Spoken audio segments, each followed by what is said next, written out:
Assalamualaikum warahmatullahi wabarakatuh, and a very good morning, ladies and gentlemen. Welcome to ASEAN Workshop on Sustainable Heritage Food Packaging and Commercialization for the World Market 2023. Before we begin our session this morning, there are a few reminders for your kind attention. As stated in the program book, we will begin the ASEAN Workshop with a keynote address by a prominent speaker at 9:05. And we are still waiting for several participants to register downstairs. After the keynote address, we will have a short coffee break at 10 a.m. located on the second floor, and audience must return to the auditorium as soon as possible for the opening ceremony.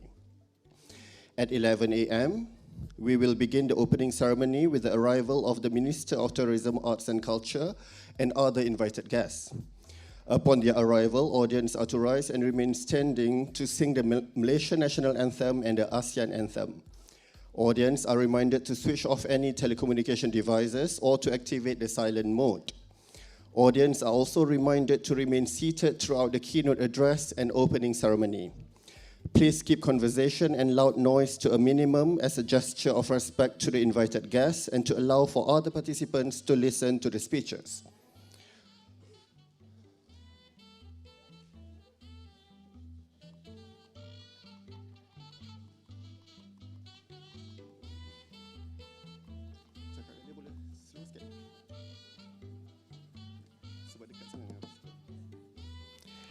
In the case of fire emergency, please exit the auditorium in an orderly and calm manner using the stairs to the designated assembly point located at the car park area outside of this building. At the end of the opening ceremony, please allow the invited guests to exit first before we all leave the auditorium.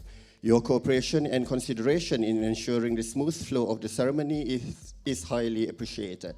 Thank you.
Ladies and gentlemen, are we ready to begin the first session?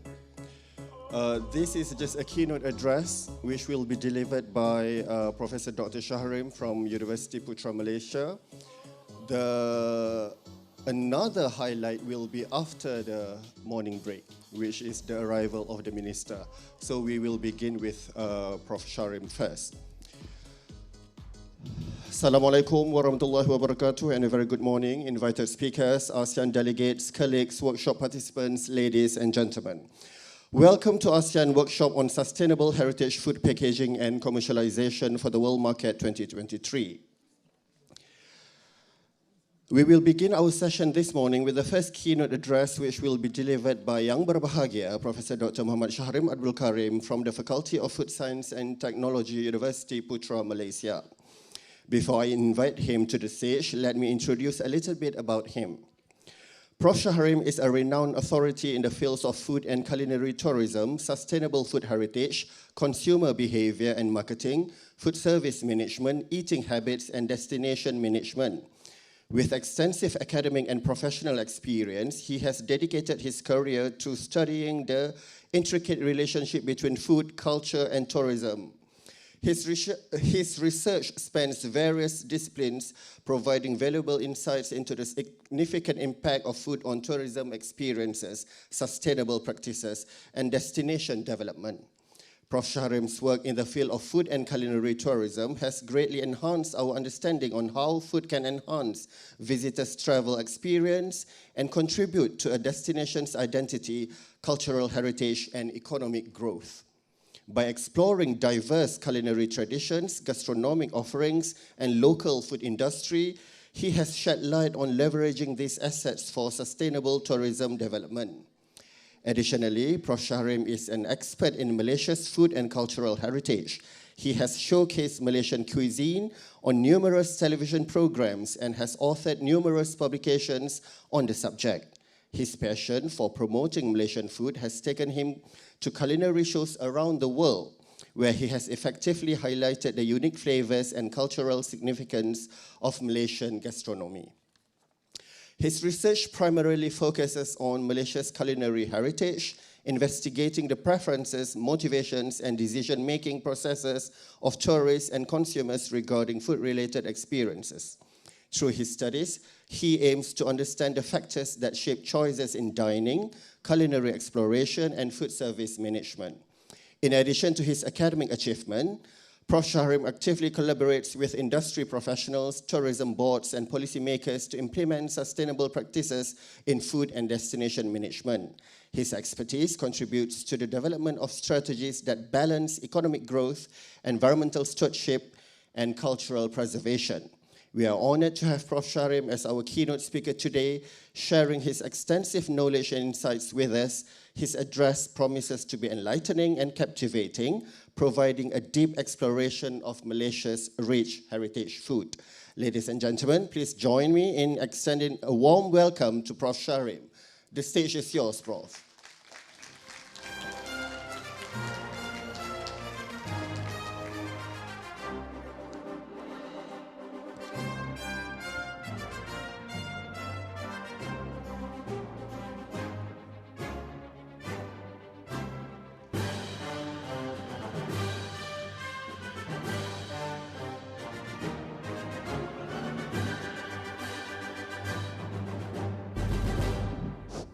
Thank you very much, Dr. Nick Iskandar.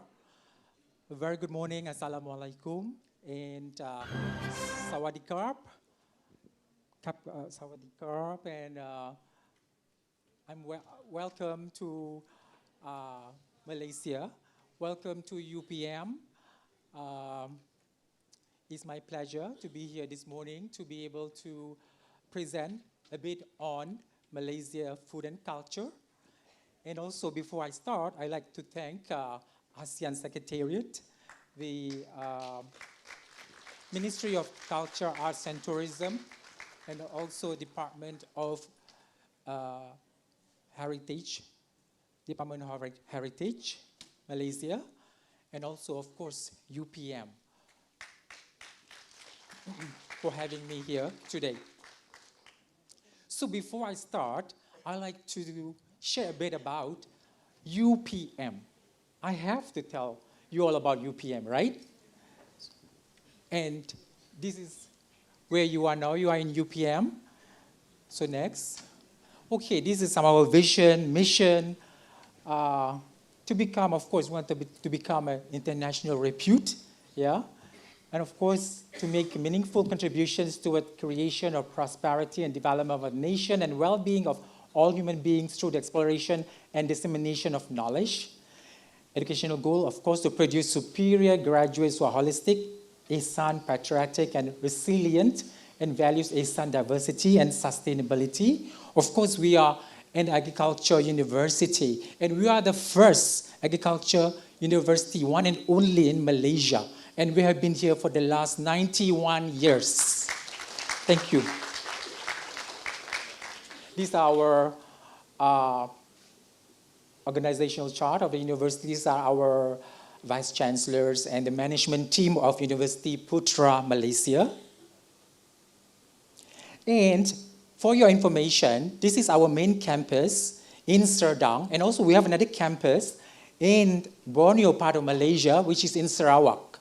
And we have about 3,000 hectares, this university. So it's a large university. And over there in Borneo, we have almost 700,000 hectares. And over there is, of course, it's rich with flora and fauna. It's in a forest, tropical rainforest setting in Borneo, in Bintulu, Sarawak, where we cross borders with Indonesia and Kalimantan over there. Yeah? It's close.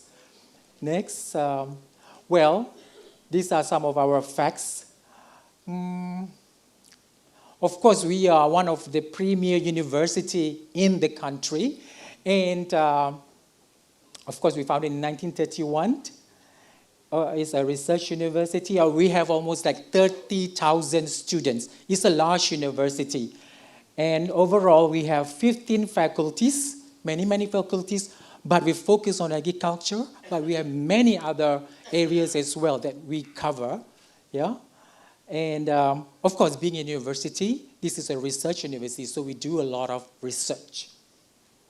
Okay, this is our road to international ranking. At the moment, we are 123 in the world university ranking. And in Asia, we are number 27.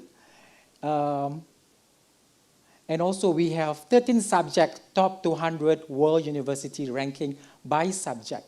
And in Malaysia, we are the second university. The first university is University Malaya.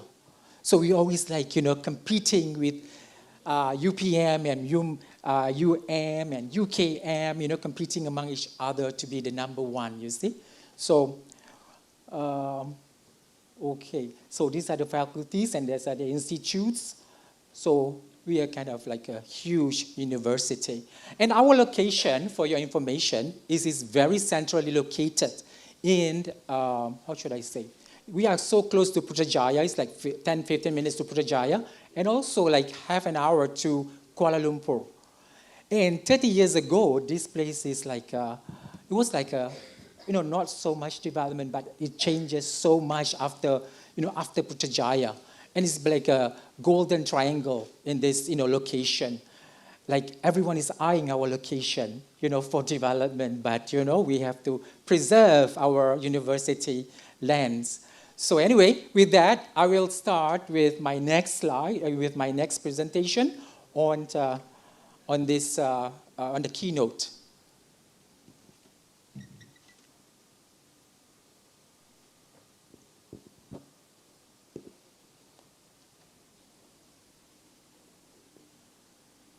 Okay, so welcome to ASEAN Workshop on Sustainable Heritage Food Packaging Commercialization for the World Market 2023.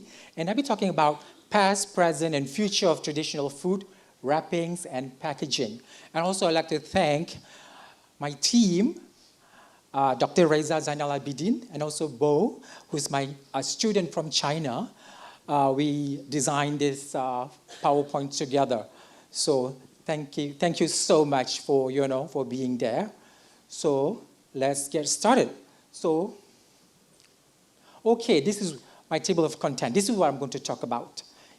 I'll be introducing a bit of Malaysian cuisine, historical perspective, Malaysian food and culture, architecture influences, traditional wrappings, utilizations of traditional packaging in Malaysia cuisine, traditional Malaysian cuisine, the dark sides, embracing traditions, reviving traditional food packaging. So we're talking about a lot about food packaging today, yeah? Because that's the theme for this. Because, food packaging, what happens to the food packaging today? You can see.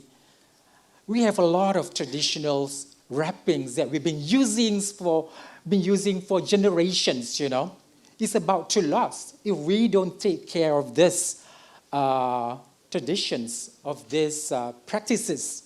It'll be gone just like that if we don't take care of our cultural practices. So Malaysia cuisine, of course, in Malaysia, we promote Malaysia as Malaysia truly Asia. Because, Malaysia is located in the central, in the Southeast Asia. So, it attracted a lot of people coming to this part of the world from all over the world. So, making Malaysia such a melting pot. And, of course, so our cuisines has the blend of so many mix of cultures, assimilation of cultures, you see, from very far to the close, neighbors. All right, early influence. Of course, because Malaysia started in Malacca. Do you know Malacca? Right? I'm sure you have heard of Malacca. Malacca in the 1400s, 1500s was the port where a lot of traders coming from all over the world and making it a place of interest for barter trading. And from there, how Malaysia, that time was not Malaysia, was like the golden kerosene. Yeah, the peninsula, we call it the peninsula, the Malay peninsula, or the golden kerosene, because, we have so much of abundant of natural resources, and people come to exchange goods during that time. So that's how we started. That's how we started becoming a very multicultural,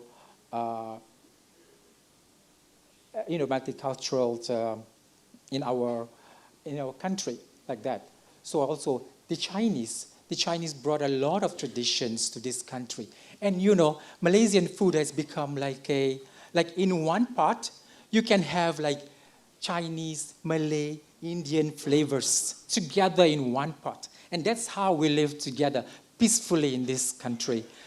For example, like in the pot of curries, for example, you have the coconut milk, and we have the Indian spice, and also we have the Chinese spice as well, or the Chinese noodles in the wok, making it like a curry noodles. So it's a melting pot of taste, yeah?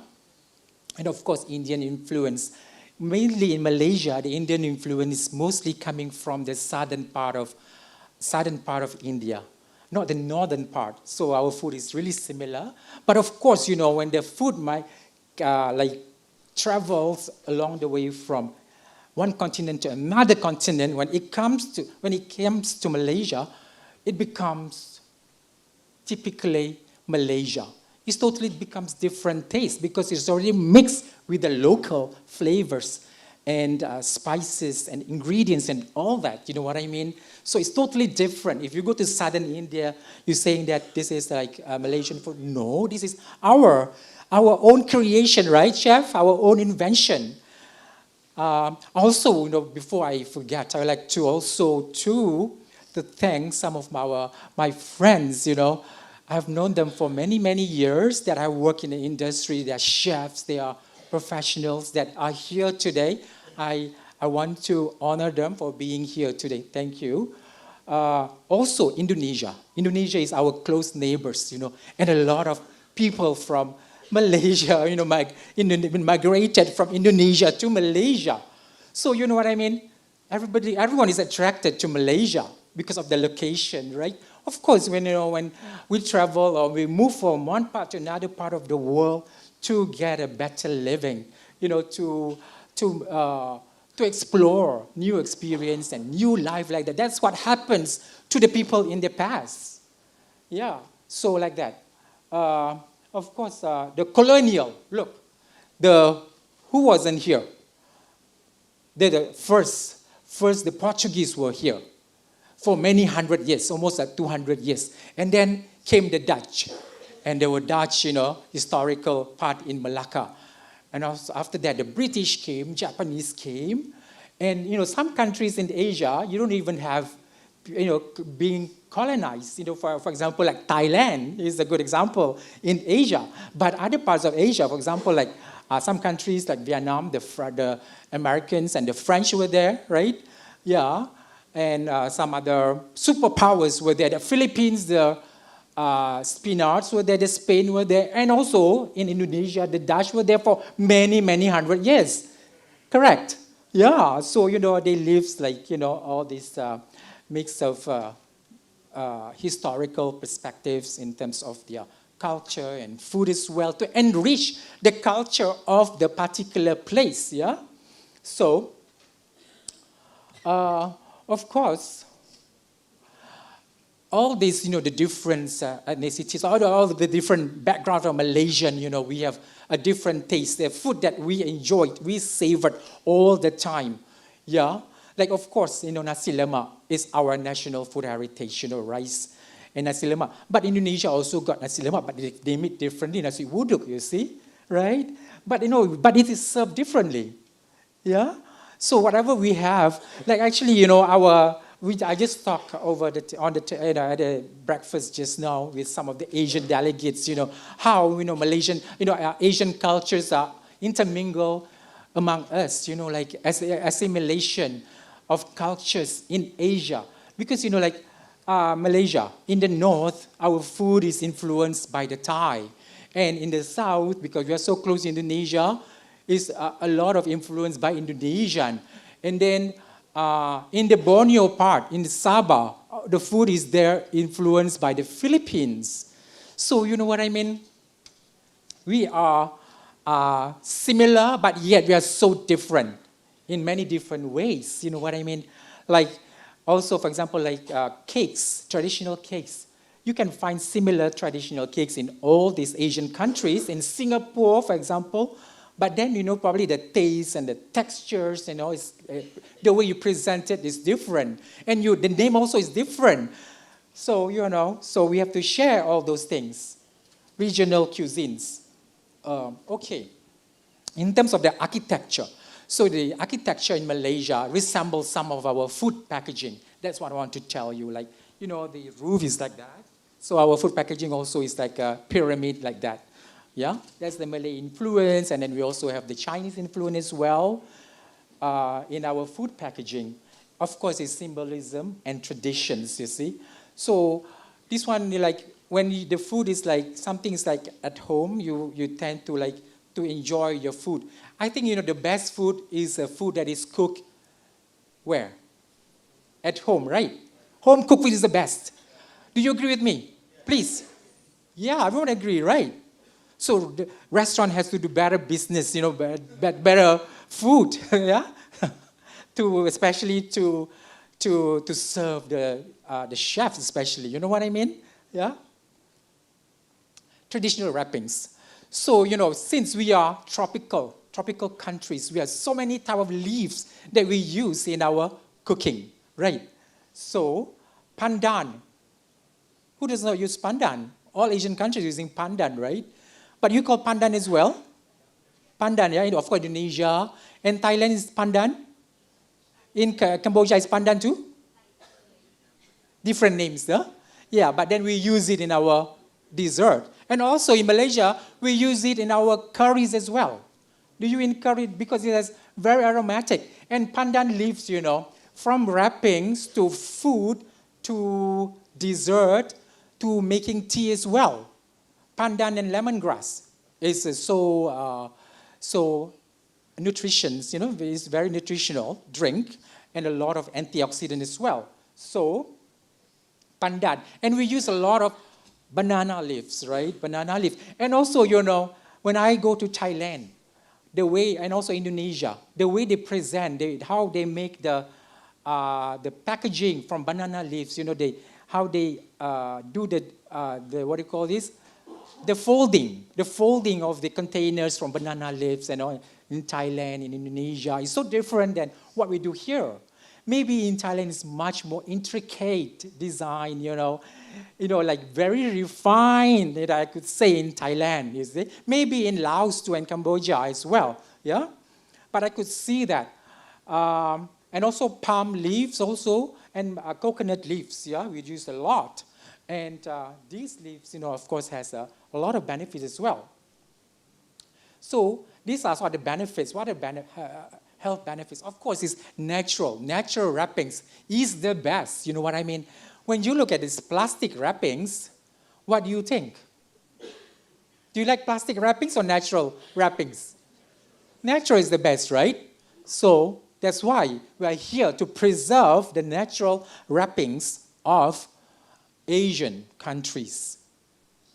If we don't take care of this, let's say another 10 or 20 years will be gone.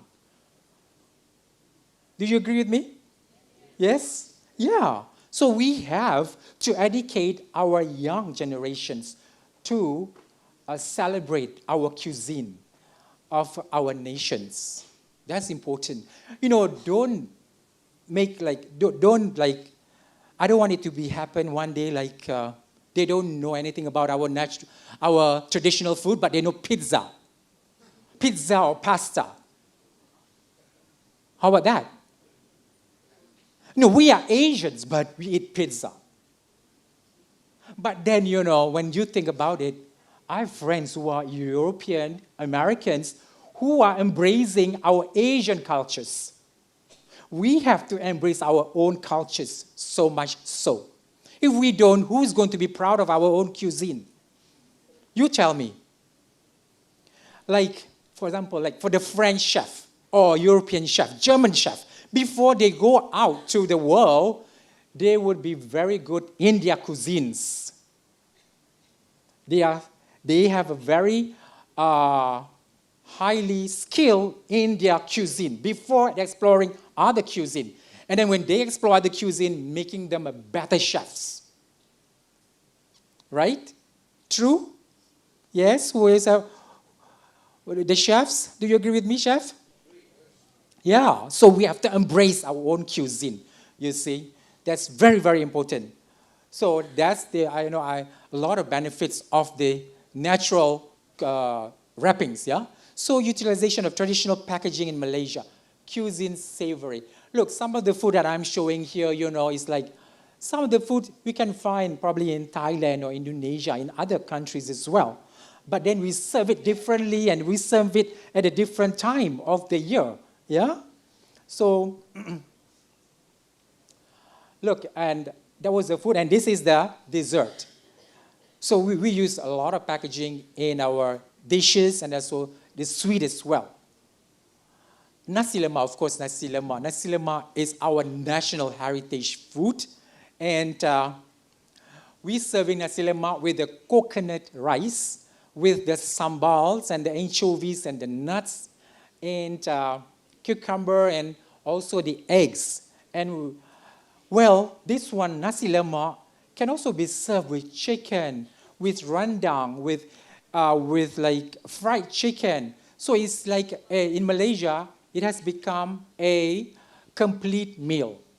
So you can have this like in the morning or during lunchtime, and you can have a good day with you're not going to be hungry. So it's a healthy food. You see, rice is healthy, and then we have the protein, we have the carb, and then we have the protein as well, and the vegetables. It's like a complete meal. You know what I mean? But then, of course, everything has to be taken in moderation. Of course, people say, well, I'm not eating rice, this. Well, as we are Asian, rice is our what? Our staple, right? And you making bread your staple?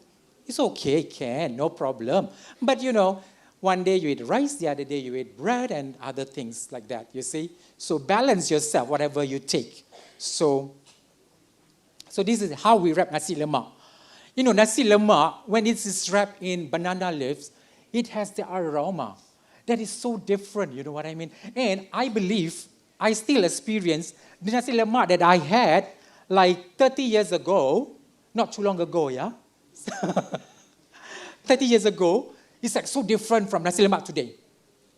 Nasi lemak in the past was so simple, you know, but using like grated coconut, you know, your mom's press the coconut is totally different when you use modern methods. But of course, you know, we have to keep abreast with the technologies and everything, but keeping the taste the same, yeah? And in the past, you know, we have like maybe a little boy or a woman carrying basket and then shouting, nasi lemak, nasi lemak, nasi lemak, you know, in the village. And we don't see that anymore. But nasi lemak, they have it like maybe stalls, like by the, you know, like street food and night market, in hotels, everywhere. From the simplest nasi lemak to the most expensive nasi lemak. Nasi lemak can be priced $1, $3, 3 ringgit, 1 ringgit, 3 ringgit, up to maybe in the hotels, 5-star hotels, maybe, how much, Chef Joe? 25 or 40, you know, depends, you know, like 5-star or 6-star hotels, huh? Depends on location, yeah?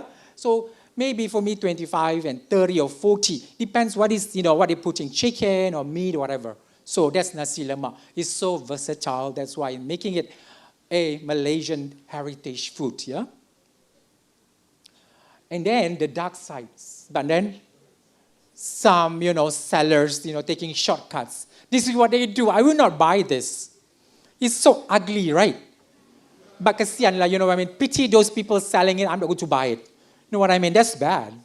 Maybe, you know, and also, you know, like the banana leaves has become so expensive these days because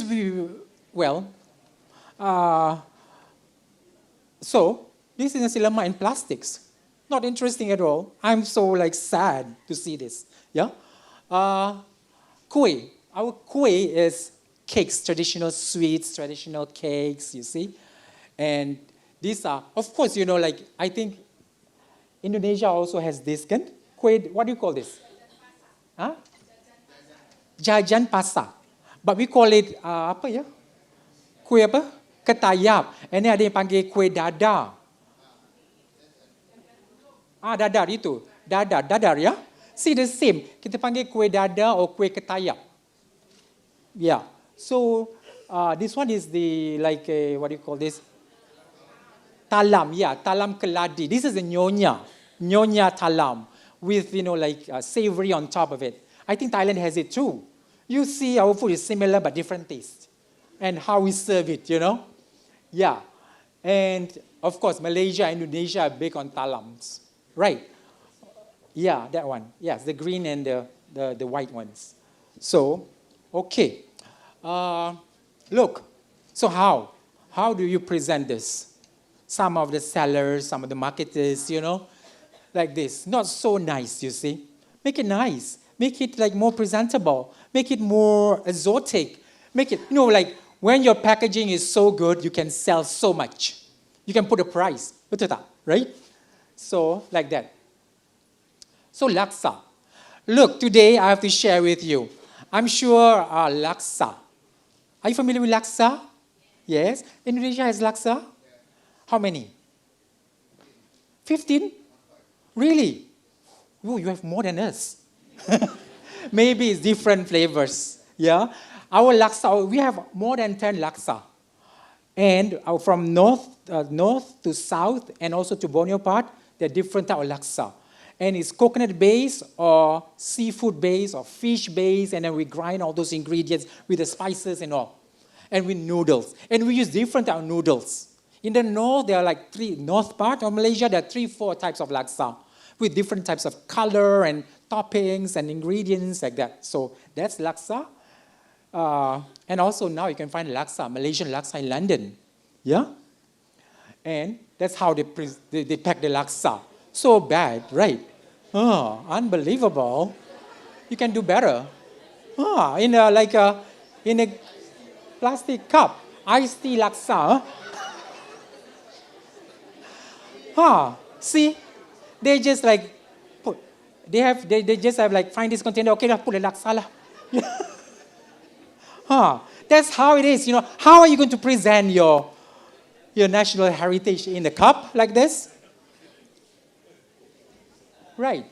So let's think about it. Ikan panggang. Ikan panggang is like, what do you call this? Roasted fish. Roasted fish or grilled fish. And we wrap it with banana leaves most of the time. And also turmeric leaves and many other leaves, that give a nice aroma to this fish. But now, we used to use charcoal. The traditional way we use charcoal. But then, we use this, we call this the flat griddle, still, we can have the smell, the aroma of the banana leaves, right? So then what do they do? Mix with wrap it with aluminum foil.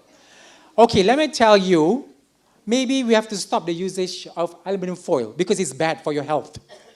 Really, I tell you, don't use aluminum foil. Just pick whatever leaves you have in your backyard. You know what I mean? Because, of course, this is easiest. You have it in your drawers, right? But it's bad. If you use it like once in a while, it's okay, but not every day. It's going to affect your health in the long run, you see? So, lemang. Lemang is rice, glutinous rice cooked in bamboo. And it's big during our major celebration in Malaysia, which is the Aidilfitri and Adha. These are two major celebrations here, and other celebrations. But these are, people are seeking for this lemang. And it's so expensive now. You know how much it costs? It's it can be up to 25 now. It started to be maybe many years ago, 3 to 4 ringgit. Now it's so expensive because to get the bamboo is hard, and also of course the glutinous rice and all that price has increased, and the santan, the coconut milk also, so the cost has risen all these years. But then I will do my own lemang at home. Definitely, yes. We try to do it, but sometimes it's a lot of work. When we feel like doing it, we will do it. If not, we get relatives and members of the family will bring us to the house. Bring it to the house like that, because it's a lot of work. It's like one whole day work. You start from morning till the breaking fast time. You see, so it's very tiring to do that. But anyway, still we can do it. Okay, that's how they do it. Modern methods. What is that? I will not eat from plastics, I will from natural wrappings only. You know what I mean? Yeah. Look, we are so blessed because we are living in the tropical rainforest. We have a lot of abundant of natural resources that we have to use. We have to use in our life, you see. Because the ketupat, of course, I have to say that, of course, originated from Indonesia, and then we have it here as well. And for ketupat, there are so many styles of weaving ketupat.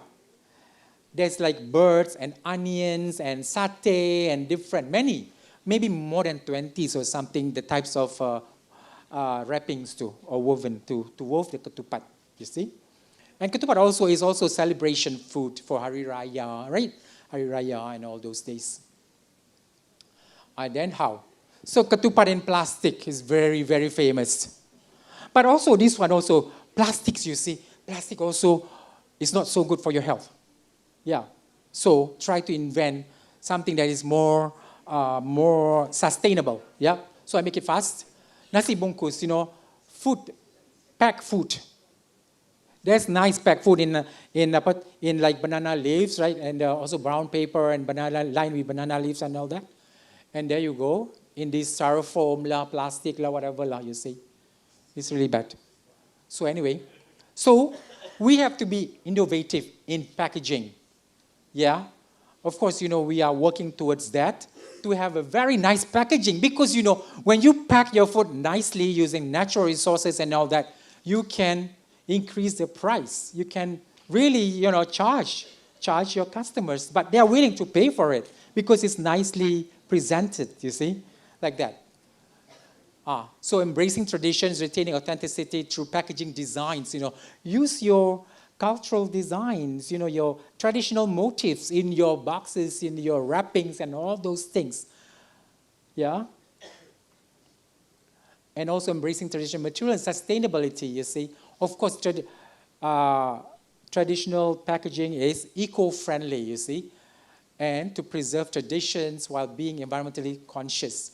And also using all those biodegradable packaging options, minimize the ecological impact and promotes sustainable practices. So please do that.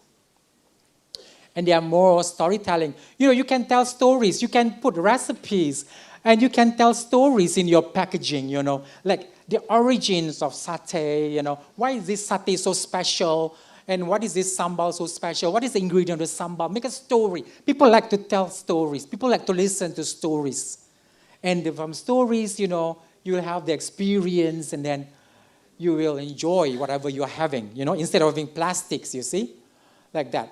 So modernizing food packaging. So basically balancing traditions and modernity is essential in preserving culture while appealing to contemporary consumers. So we have to make it like contemporary, but then still the element of traditional still there, of our culture to preserve, to tell people what we have, So you have to be proud of our traditional motifs and all these things, And I think in the market there are a lot of like heritage food, but in a modern concept, you see.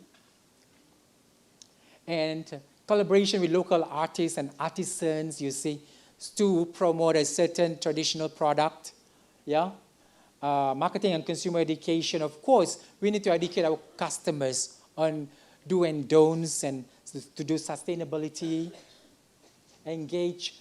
Of course, these are the benefits. Of course, environmental benefit. What are the benefits? Reduce waste, lower energy consumption, and minimal environment. Because, we have a lot of issues with environment these days, you see. Because a lot of, like, for example, how do we reduce plastic usage and all these things? Yeah? And, plastic is not biodegradable. So it's going to be there for a long time. And it's going to ruin our ecosystem in the our sea, right? Preservation, food quality. Yeah, I'm just going to pass this, the importance and challenges. So basically, the challenge, what is challenges? Of course, to do a nice packaging, always think about the scalability.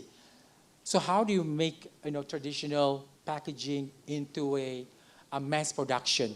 Standardization. It can be done that's where research comes in. Research at universities and institutes, you see, and market acceptance. And I'm sure if you have a beautiful packaging and it's highly sustainable, you're going to get there. You know what I mean? You're going to be the talk of the town when you have a nice packaging. People buy from their eyes. You eat from a like a nice presentation like that. So, health concerns. Say no to plastic food packaging for better future, you see. And I was in Jakarta recently, and then they're not using straw anymore. In Malaysia, we are not using plastic bags. We're charging for plastic bags. So, you go to the market, you bring your own plastic bag. So it's the same thing in Indonesia as well. So if you don't have a plastic bag or your bag, whatever, you carry on your head, lah. Right? You know what I mean? Always when I go to the supermarket, what they say, do you need a bag? I don't have a bag. Yes, still asking a bag. Well, just be polite. She or he trying to be polite, Of course, I have to pay for the plastic bag, like 30 cents, like that, you see. So, but typically I bring my own bag, you see. Okay. Uniting against plastic. Reduce, reuse, recycle, promote sustainable alternative, embrace circular economy, educate and raise awareness, strengthen waste management system. These are all very, very important points, you know what I mean? Waste management. You can have a lot, you can save a lot from your waste management. From waste also, you can create a lot of product from your waste, right? So just think about that. If you want to save money, you do sustainability. And then you do a lot of like, for example, hotels. Sometimes in hotels, sometimes in hotels they do a lot of wastage because the cuttings, the trimmings, and all this. But of course, some hotels, they try to give it to those, to the farm, chicken farm or whatever farm out there, to recycle those things to make it like a badger, like what is badger? Fertilizer, you see, it didn't click my mind. Fertilizer, transform those wastes to fertilizers and you can make money from it. Just think about it, you see. So that's how you can, you can raise. So these are UNESCO, so United Nations Sustainable Development Goals that, they have set for the world standard, you see. So in conclusion, you see, what is the future? The future direction of traditional Malaysia food packaging will be driven by sustainability, technology, cultural heritage, and international market demands. I think, this is not just applied to Malaysia, to all our Asian friends, our Asian nations, you know what I mean? We have to do something to ensure that our cultural heritage is continue on for generations to come. If not, we're going to get plastic packaging, right? Do you agree with me? Yes? Yes, thank you. By embracing eco-friendly materials, incorporating, this one I have to really read, you see, because it's very important. Incorporating smart packaging technologies and collaborating with local artisans, showcasing cultural aesthetics and meeting global standards, the traditional Malaysia food industry can ensure its continued growth, relevance, and contribution to the culinary heritage of the nation as well as the Asian nation as well. Very important.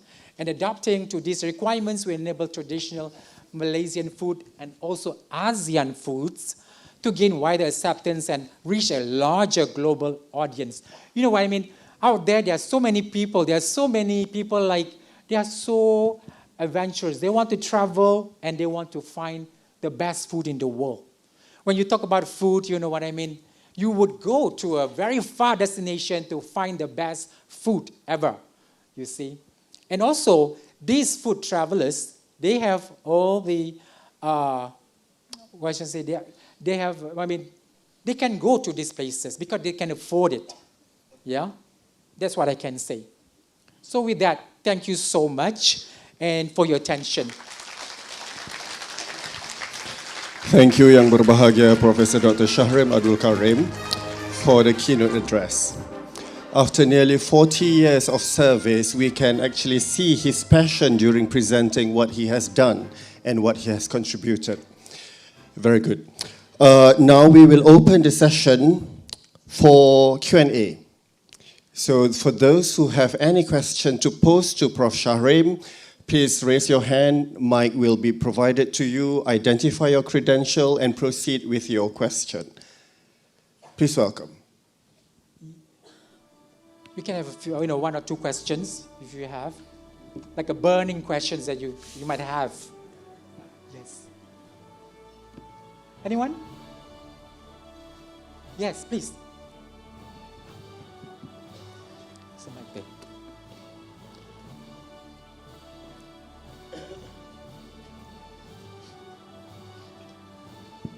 Thank you for the occasion. It's really impressive material from Professor Shahrim. Please. I am Ari Ambarwati from Indonesia. Prof. Shahrim, I would like to know how Malaysian handed down the knowledge how to package the heritage food to their generation. In Indonesia, we have informal institution, just like rewang. Rewang is when where our neighbor having hajat, yes. And then we help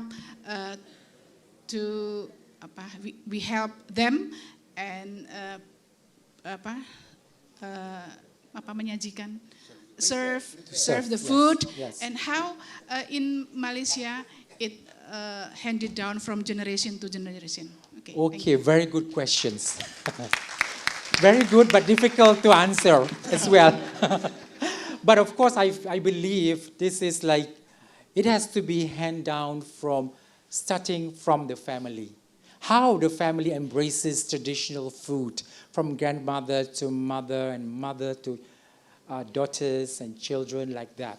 So everything has to start from the family itself, and it goes to the community. For example, like we organize this like events and celebrations like that. For celebration, we still need to do our traditional wrappings for lemang, ketupat, and all this. But you know, like during celebrations, we need the original, authentic. I didn't say about authentic. We want authentic food. Authentic food would sell, would be, you know, in demand as well. So true, for me, it's from true family members as well. Also, I think government play a major role also in educating, in training those people in the area as well, to make sure that we have continuous, you know, we have this continued legacy for many generations to come. Thank you. Thank you. One more questions? Yes, please. Mike? Mike. Okay, you take this mic. Please pass. Then I take the other mic.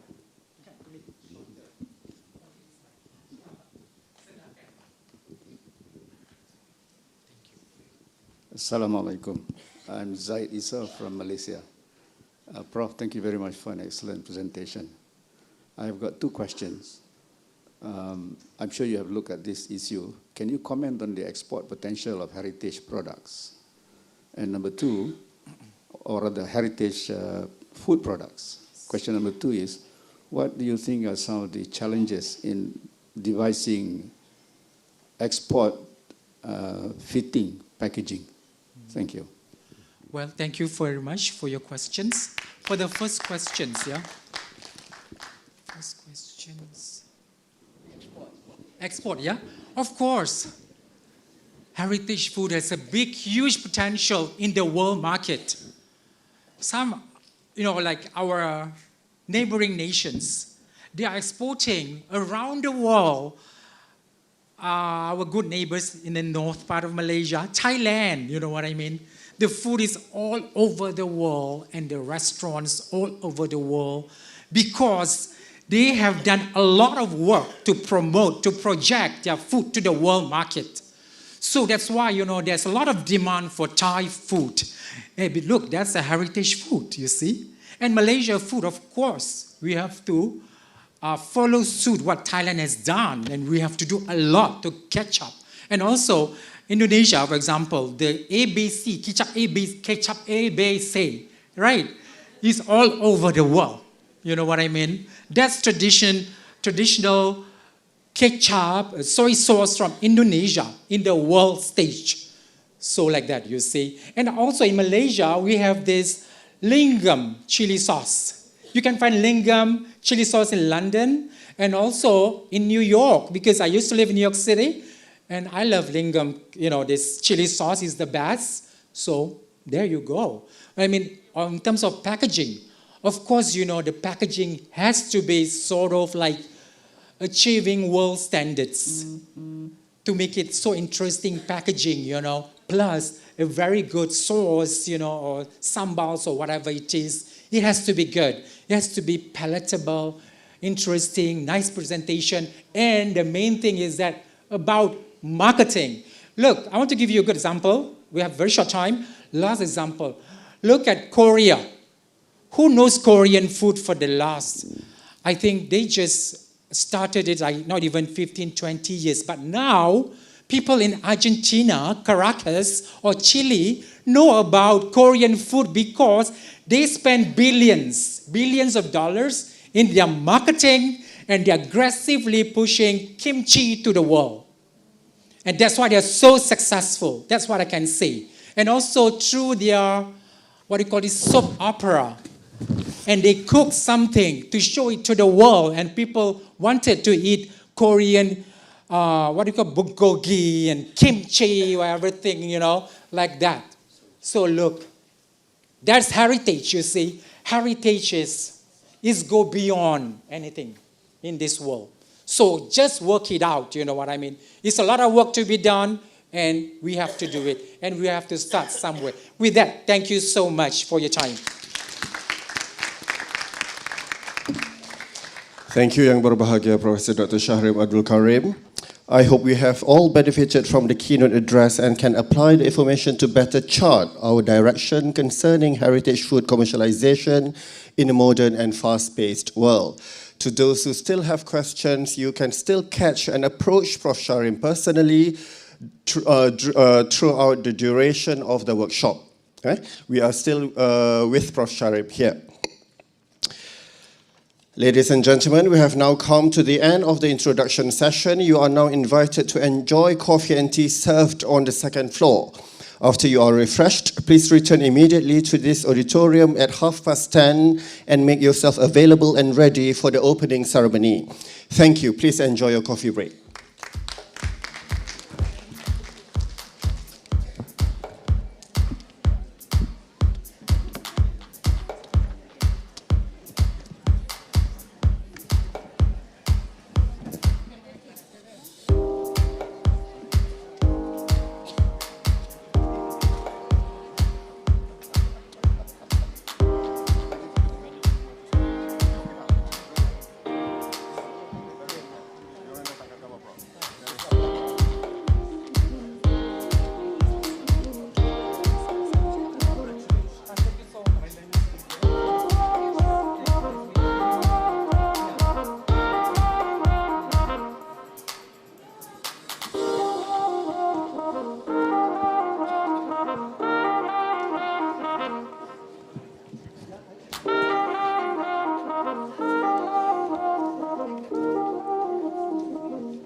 Hey. Testing 1, 2. Hey, 1, 2. Hey, hey, percubaan suara 1, 2, 3.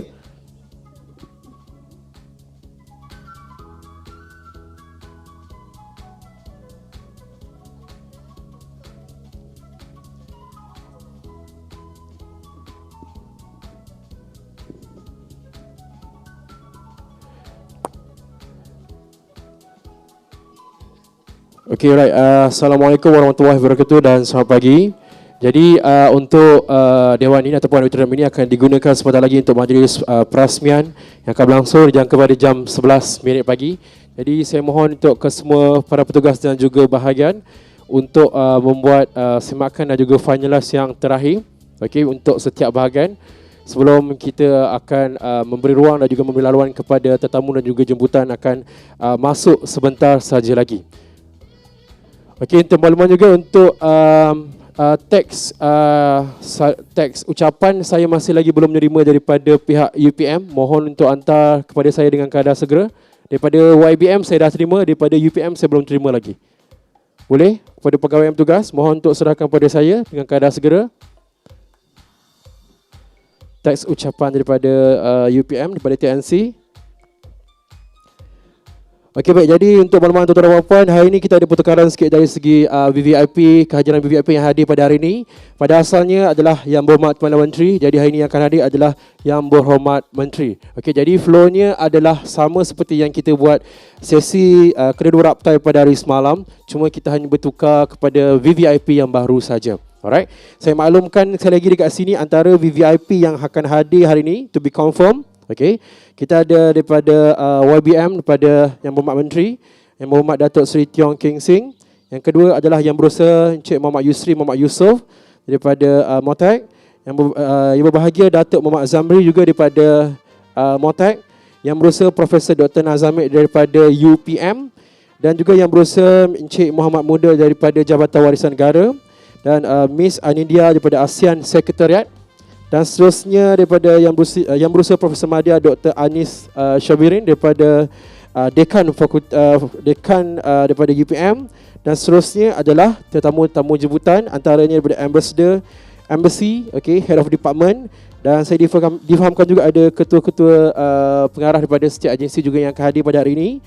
Dan rakan-rakan pensyarah dan rakan-rakan media dan juga tetamu yang akan hadir pada sesi majlis perasmian. Okay. Jadi mohon juga untuk finalize dari segi kedudukan tagging, okay, tagging pada tempat duduk dan delegasi yang hadir untuk kita memastikan supaya flow menerima ataupun sesi pengenalan delegates dia nampak lebih cantik lah. Okay. Video corporate tu dah okey? Maksudnya video nyanyi lagu negaraku yang dengan ASEAN. Okey tak video ASEAN tu? Yang ada perubahan baru tu.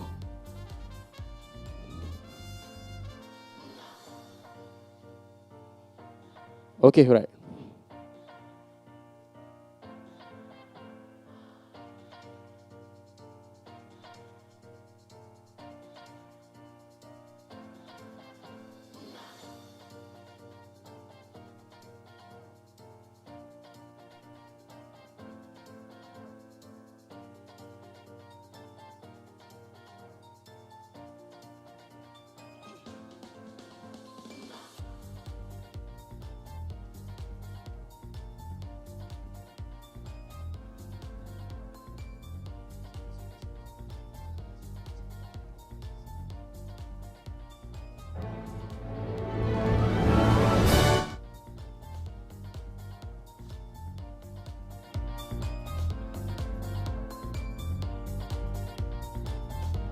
Boleh kita ambil testing untuk video sekejap boleh?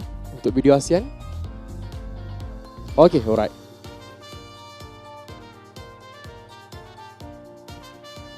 Okay, baik. Sementara kita tunggu untuk kita nak cuba check untuk video ASEAN. Ini juga makluman kepada kehadiran delegates yang saya terima dekat sini. Kita ada daripada 9 buah negara yang akan hadir. Daripada Brunei Darussalam, Kemboja, Indonesia, Laos, Malaysia, Myanmar, Filipina, Thailand dan juga kita akan berakhir dengan Vietnam. Okey.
Okay, 1, 2.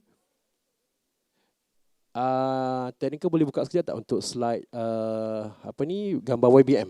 Kita nak tengok wording ejaan sekejap. Slide untuk YBM. Ha? Sekali lagi. Itu dia. Slide untuk YBM.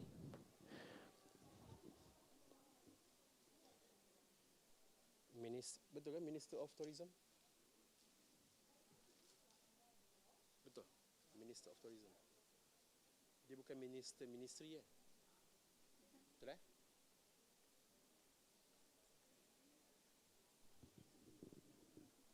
Okay, alright, Chun. Boleh. Tak ada apa-apa main kat sini.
Ladies and gentlemen, may I have your attention, please?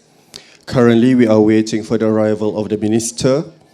So I still have time to remind those who have not heard the housekeeping rules earlier. We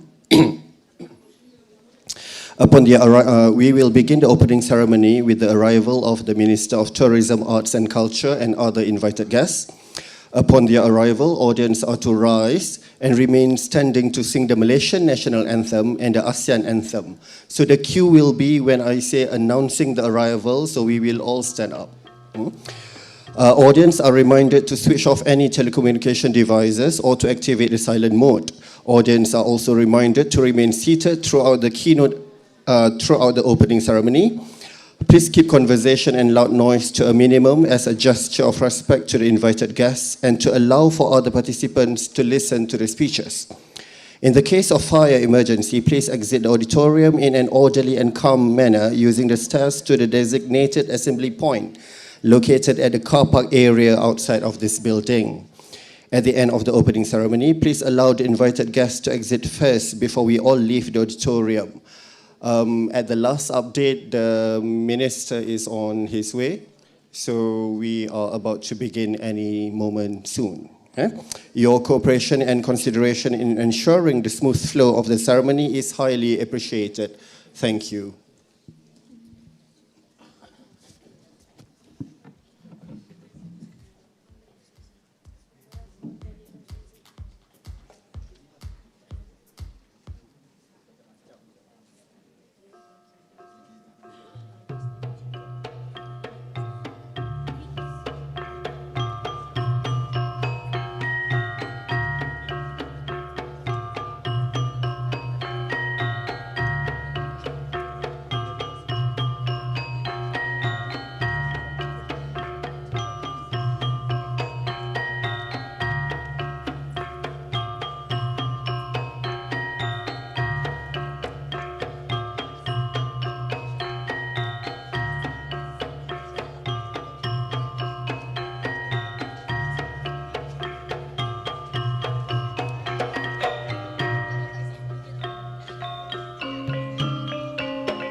Announcing the arrival of Yang Berhormat Dato Sri Tiong Keng Sin, the Minister of Tourism, Arts and Culture, Malaysia, accompanied by Yang Berbahagia, Professor Dr. Nazamit Saari, the Deputy Vice Chancellor of Research and Innovation, University Putra, Malaysia, and all the other invited guests.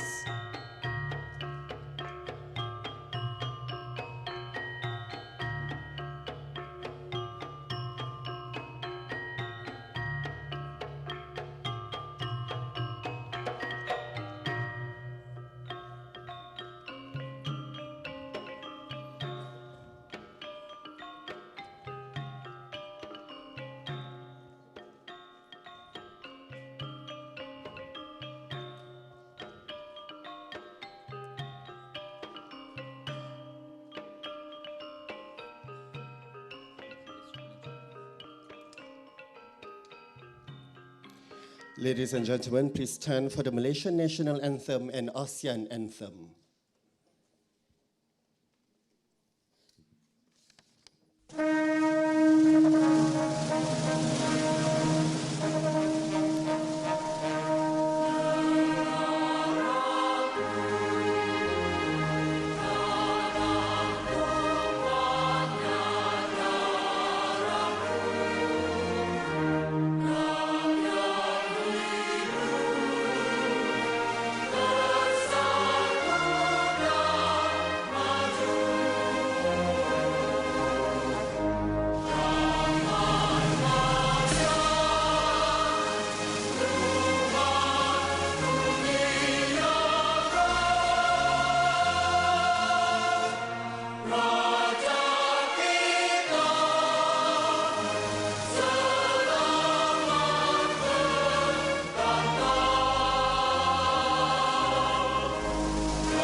Audience, please be seated.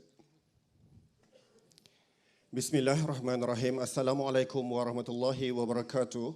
And a very good morning I bid to Yang Berhormat Dato Sri Tiong Keng Sin, the Minister of Tourism, Arts and Culture, Yang Berbahagia, Professor Dr. Nazamit Saari, the Deputy Vice Chancellor of Research and Innovation, University Putra, Malaysia, Yang Berusaha, Mr. Muhammad Yusri Muhammad Yusof, the Deputy Secretary General of Culture, Ministry of Tourism, Arts and Culture, Yang Berusaha, Mr. Muhammad Muda Bahadin, the Deputy Commissioner of Heritage and also the Deputy Director General of the Department of National Heritage, Yang Berusaha, Associate Professor Dr. Anis Sobirin Mio Hussein, the Dean of the Faculty of Food Science and Technology, University Putra, Malaysia, Ms. Anindya Putri Melati, the Associate Culture and Information Officer at the ASEAN Secretariat, Embassy representatives, heads of departments and agencies, invited speakers and presenters, professors, lecturers, workshop participants, media partners, and ladies and gentlemen. Welcome to Asian Workshop of Sustainable Heritage Food Packaging and Commercialization for the World Market 2023. 。 . 。 . 。 . 。 . 。 . 。 . 。 . 。 . 。 . 。 . 。 . 。 . 。 . 。 . 。 . 。 . 。 . 。 . 。 . 。 . 。 . 。 . 。 . 。 . 。 . 2023.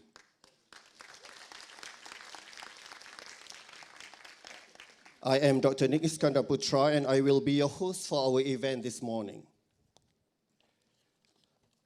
Ladies and gentlemen, for your information, this ASEAN workshop on sustainable heritage food packaging and commercialization for the World Market 2023 came into being following the approval of the ASEAN Cultural Fund, ACF, amounting to nearly $500,000 Malaysian ringgit, which was announced during the 23rd ASEAN Cultural Subcommittee meeting and the 11th ASEAN Plus 3 Cultural Cooperation Network meeting, APTCCN, which took place in July last year.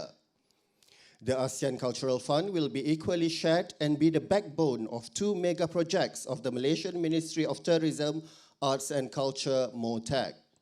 The first one is this Asian workshop, which is jointly organized by the Department of National Heritage and University Putra Malaysia.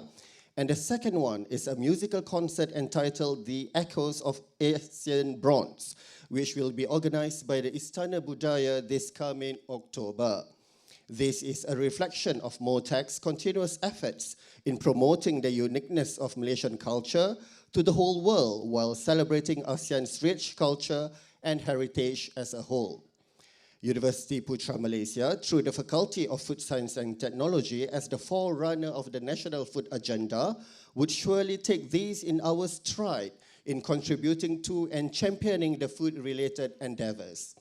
To hear more, let us welcome the Deputy Vice-Chancellor of Research and Innovation, University Putra Malaysia, Yang Berbahagia Professor Dr. Nazamid Saari, to deliver the welcoming address. Please welcome.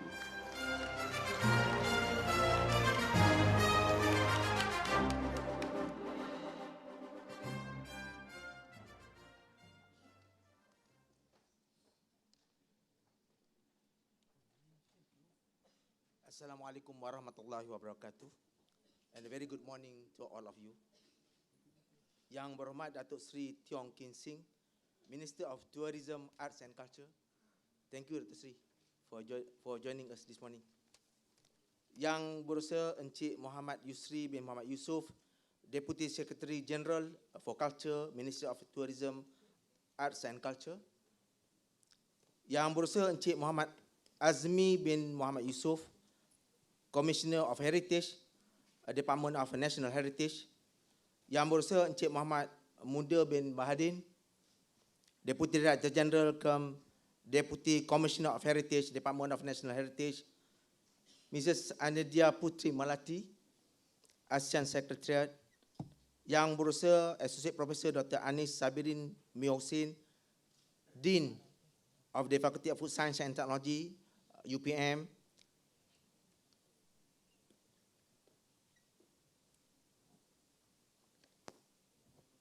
Datuk Shahrudin.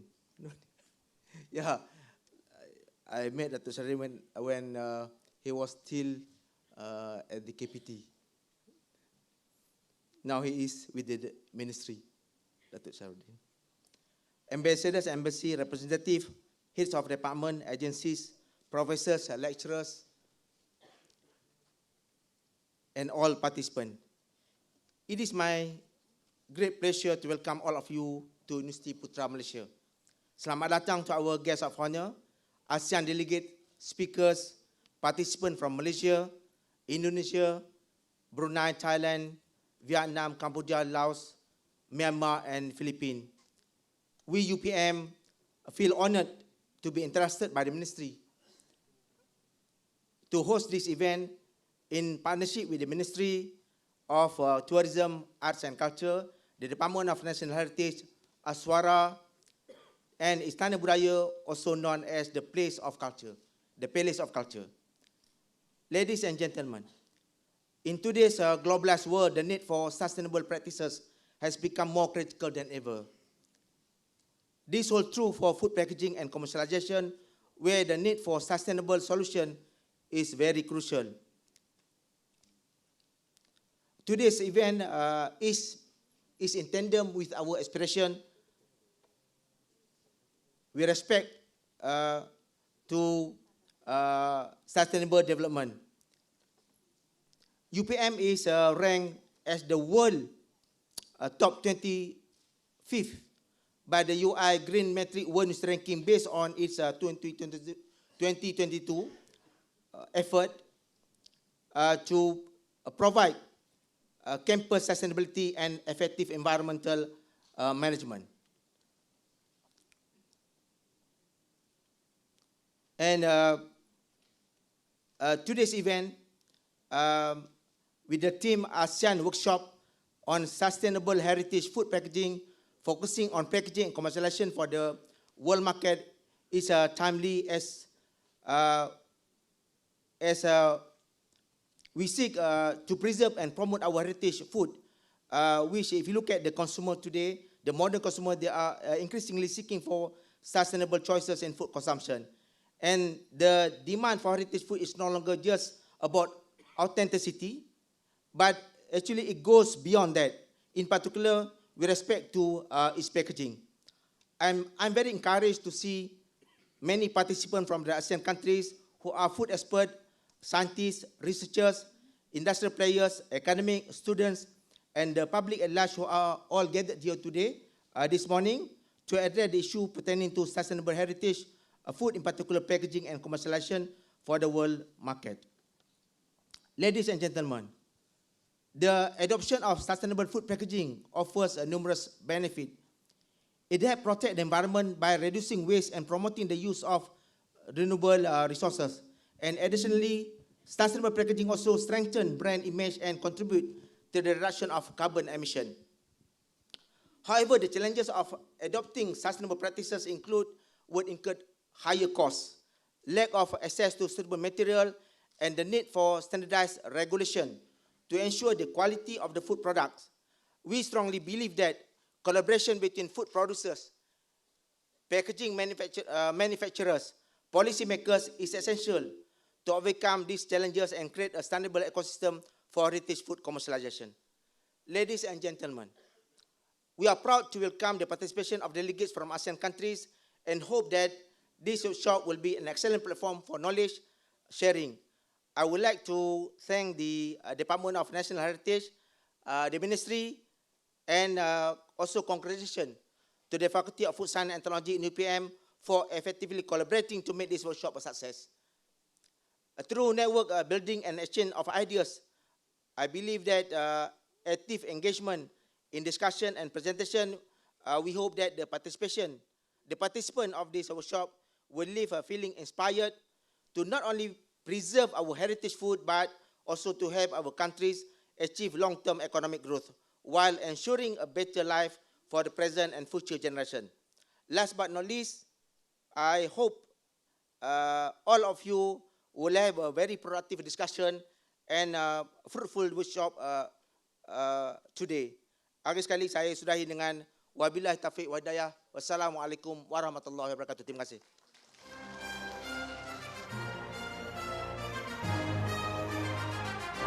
Hagia Professor Dr. Nazamit Saari for the welcoming address.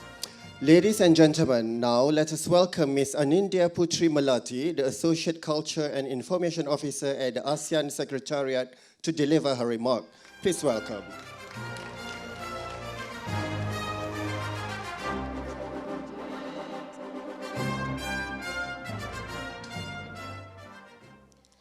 His Excellency Dato Sri Tiong King Sing, the Minister of Tourism, Arts and Culture of Malaysia, Excellency Mr. Muhammad Yusri bin Muhammad Yusuf, Deputy Secretary General Culture of the Ministry of Tourism, Arts and Culture, Excellency Professor Dr. Nazamit bin Saari, Deputy Vice Chancellor, Research and Innovation, University Putra Malaysia, Excellency Mr. Muhammad Muda bin Bahadin, Deputy Director General, Deputy Commissioner of Heritage, Department of National Heritage, Associate Professor Dr. Anis Sohibirin Merum Husin, Dean of the Faculty of Food Science and Technology of the University Putra Malaysia, Embassy representatives, heads of departments and agencies, professors and lecturers, distinguished speakers and delegates, participants, ladies and gentlemen. A very good morning to all of you. It is my privilege to speak to you on behalf of the ASEAN Secretariat at the opening ceremony of the ASEAN Workshop on Sustainable Heritage Food Packaging and Commercialization for the World Market. First of all, please allow me to take this opportunity to congratulate the Ministry of Tourism, Arts and Culture of Malaysia in collaboration with the Department of National Heritage and University Putra Malaysia for successfully organizing this interesting project. I am delighted to see everyone's enthusiasm to participate and to share experience through this workshop that is supported by the ASEAN Committee on Culture and Information, or ASEAN COCI, through the ASEAN Cultural Fund.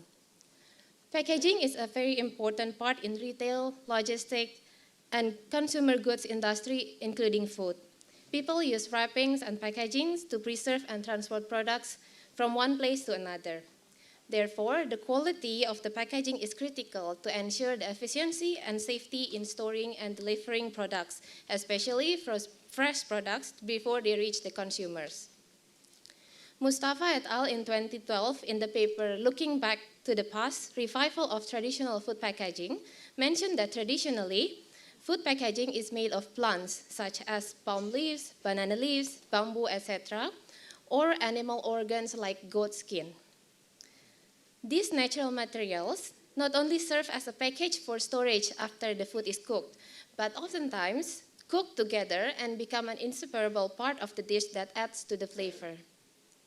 Throughout the years, the food packaging materials have developed with the use of paper, glass, plastic, among others. Although some newer material may offer more durability to preserve the food for longer time, I believe we are all very much aware that single-use food packaging that is non-biodegradable is taking a huge toll on our environment, clogging and filling landfill and waterways with plastic bags, polystyrene containers, disposable cups, and more. Furthermore, during the COVID-19 pandemic, where people ordered everything online, we have seen more of these waste being created amid health and safety concerns, such as more plastic waste from food delivery. With this in mind, the ASEAN Workshop on Sustainable Heritage Food Packaging and Commercialization for the World Market brings up a very relevant and timely topic.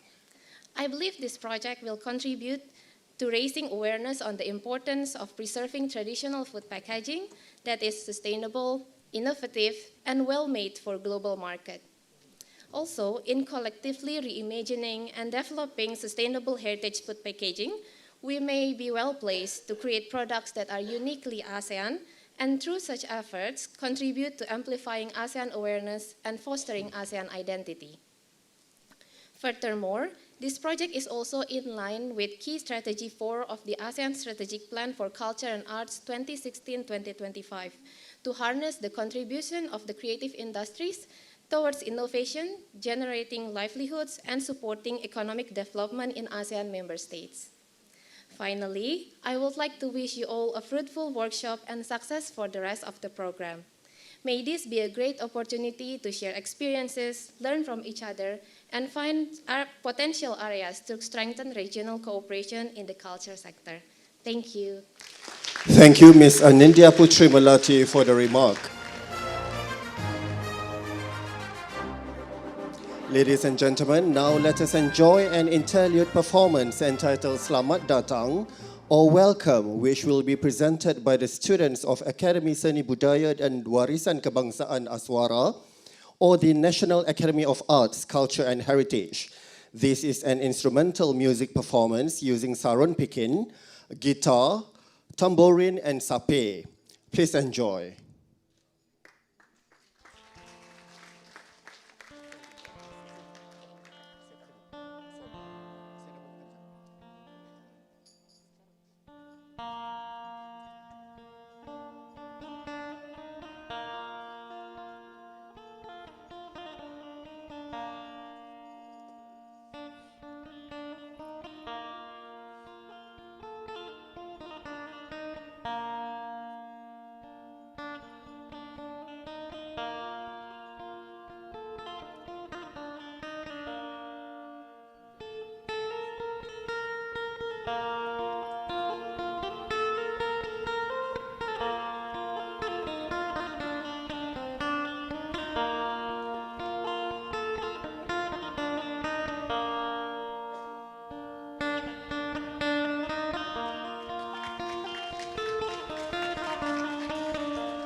Thank you to all Aswara performers for the riveting and culturally rich performance just now. For your information, all the 4 performers are Year 1 and Year 2 students from the Faculty of Music, Aswara. Ladies and gentlemen, we are beyond honored to have with us this morning Yang Berhormat Datuk Seri Tiong King Sing, the Minister of Tourism, Arts and Culture, to officiate the ASEAN workshop on sustainable heritage food packaging and commercialization for the World Market 2023, despite his tight schedule and various national and international engagement. Please welcome Yang Berhormat Datuk Seri to deliver the opening address. Please welcome. Thank you. Thank you, our MC this morning.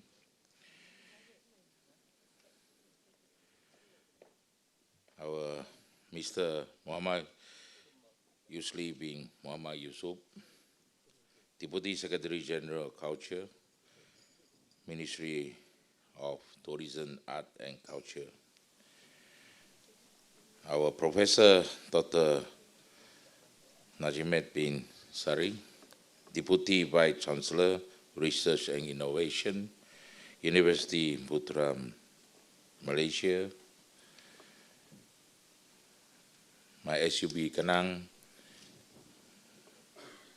and then all the professor or lecturer, and then our Anita Putri from ASEAN Secretariat, Ambassador and Embassy Representative, Head of the Department, Agency, our distinguished speaker, guests, participants, ladies and gentlemen. To all the delegates from all over ASEAN, including the ASEAN Secretary Representative, I bid you selamat datang, and may you have enjoyed the wonderful time in Malaysia.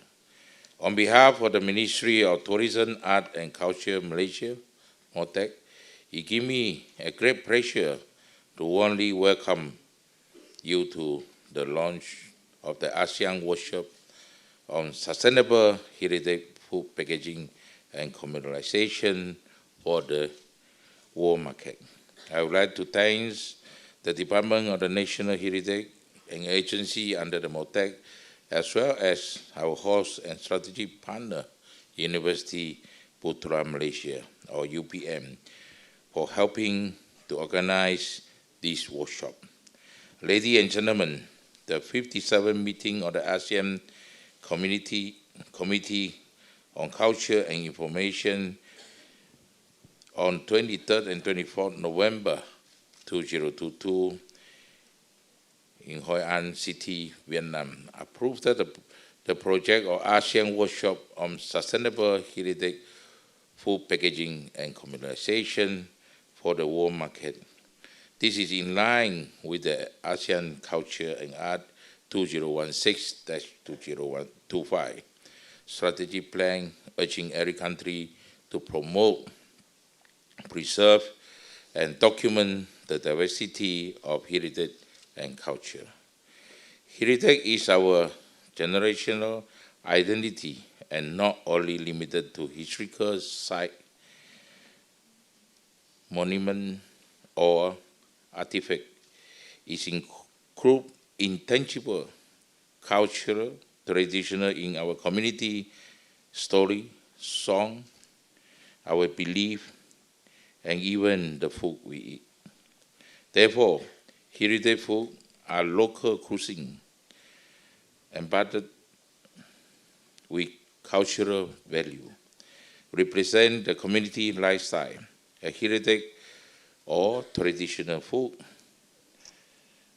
symbolize the lifestyle, culture, and value of the community, passed down from our ancestors by embracing the classic method of cooking, preparation, food presentation, and packaging. Traditional food packaging are unique representation of culture, art, and classic. from simple to complex.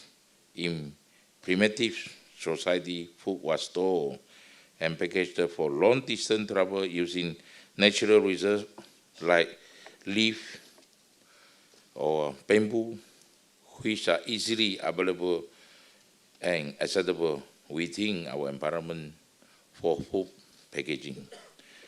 Those from the packaging and its knowledge should be preserved for the sustainability value. However, due to the current lifestyle, traditional methods have been replaced by modern materials such as paper, plastic container in the name of modernization. Ladies and gentlemen, at the artisan gastronomy is an important trend in the innovative tourism extraction which we must capture.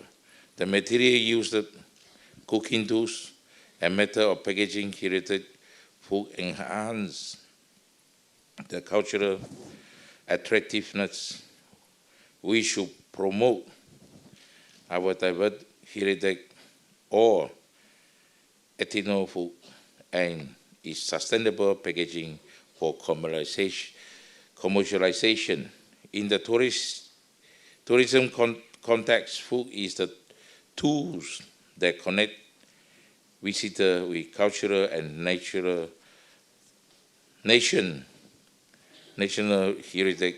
Tourism learn about the heritage food culture of the nation by savoring the food presented.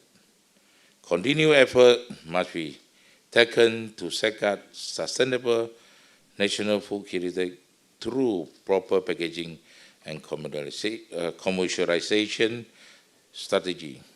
There are some heritage food that are overlooked, although they have great potential to be commercialized in the global market through the tourism industry.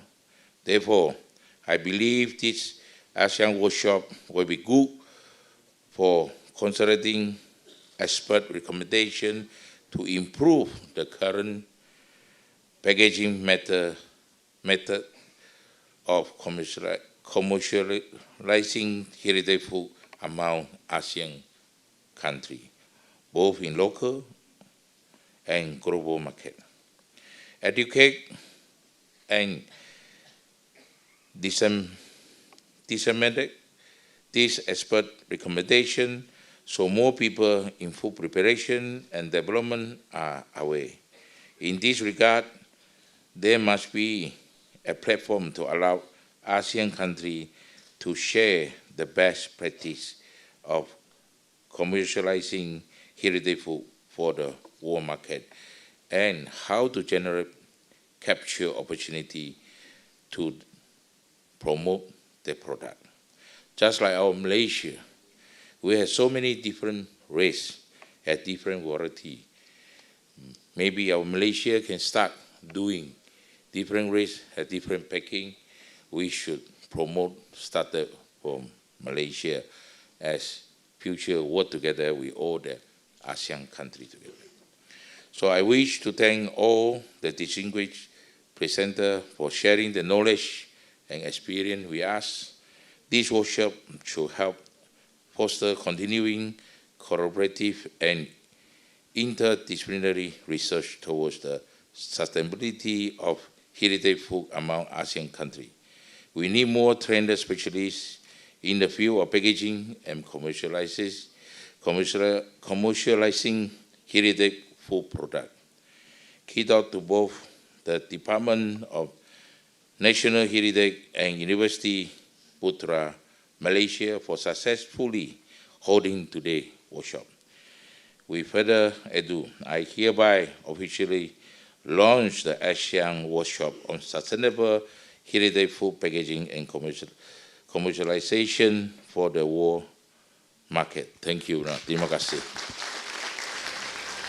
Thank you, Yang Berhormat Datuk Sri. Now I will invite Yang Berbahagia, Professor Dr. Nazamit Saari, the Deputy Vice Chancellor of Research and Innovation, University Putra Malaysia, and Ms. Anindya Putri Melati, the Associate Culture and Information Officer at the Asian Secretariat, to accompany Yang Berhormat Datuk Sri for the launching gimmick. Please welcome.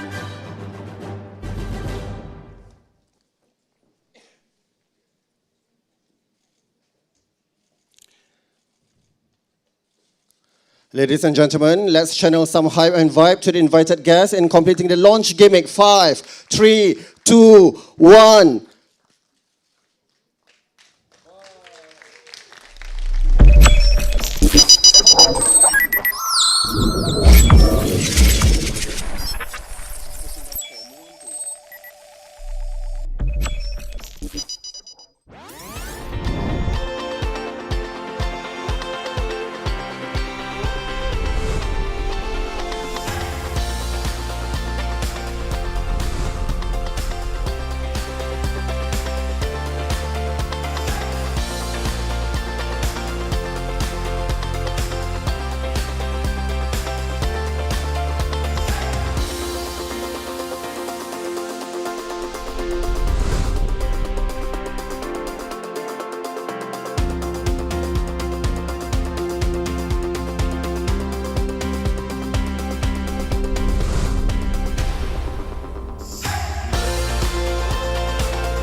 The invited guests, please remain on the stage.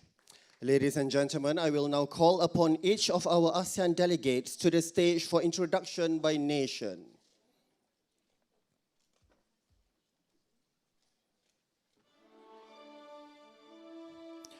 From Brunei Darussalam, we have Mr. Abdul Wafi bin Haji P. Ramli dan Mr. Muhammad Nur Sarhuddin Haji Osman.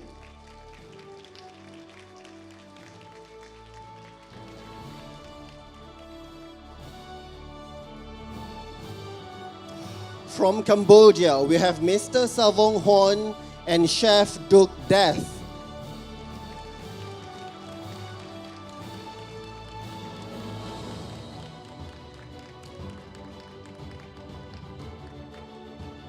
From Indonesia, we have Dr. Ari Ambarwati and Chef Wira Hardian Shah.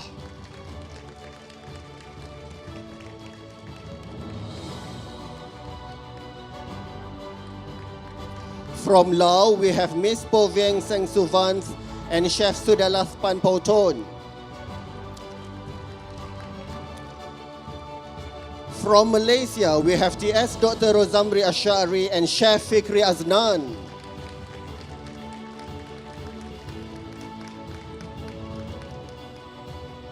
From Myanmar, we have Mrs. Hin Lahla Aung or Sherry Aung Hin and Miss A. Mei Luin.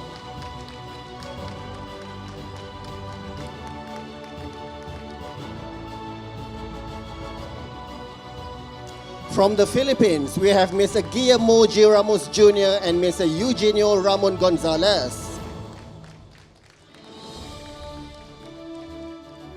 From Thailand, we have Dr. Nipachano Napchpinich and Chef Ponghanan Sirisyang Paiwan. And finally, from Vietnam, we have Mr. Do Viet Chong and Ms. Trin Toi An.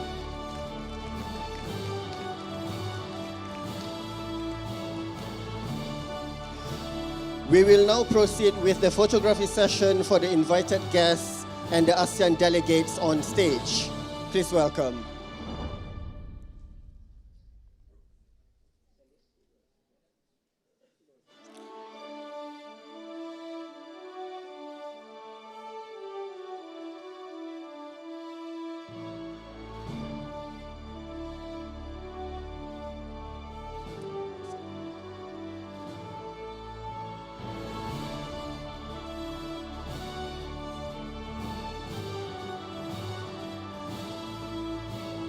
Now we will have a photo with the ASEAN Way gesture.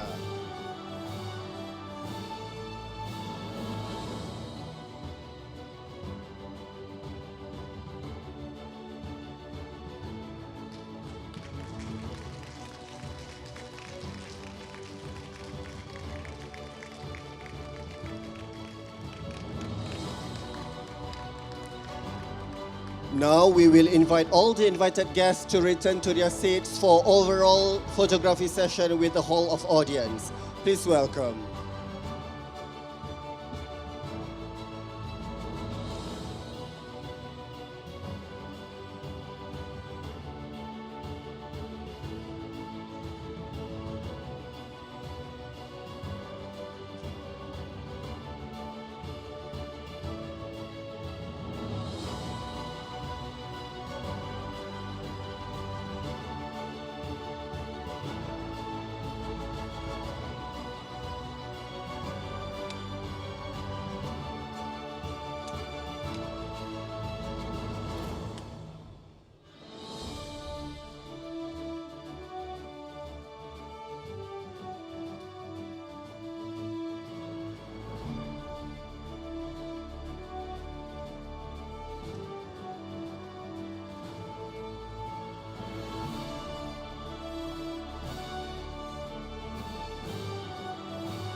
Many thanks to Yang Berhormat Datuk Sri Tiong Kiong Sin, Yang Berbahagia Profesor Dr. Nazamit Saari, Miss Anitya Putri Melati, and all the ASEAN delegates.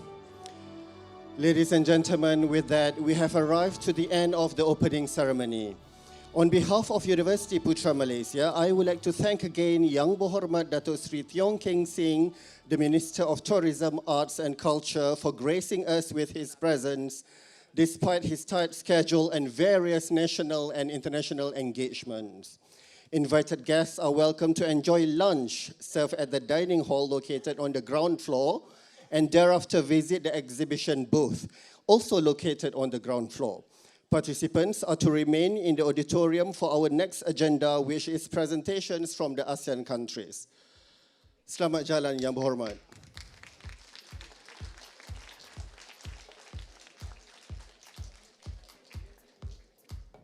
We wish you a fruitful and informative workshop. Have a nice day. Assalamualaikum warahmatullahi wabarakatuh.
Testing, testing. Okay.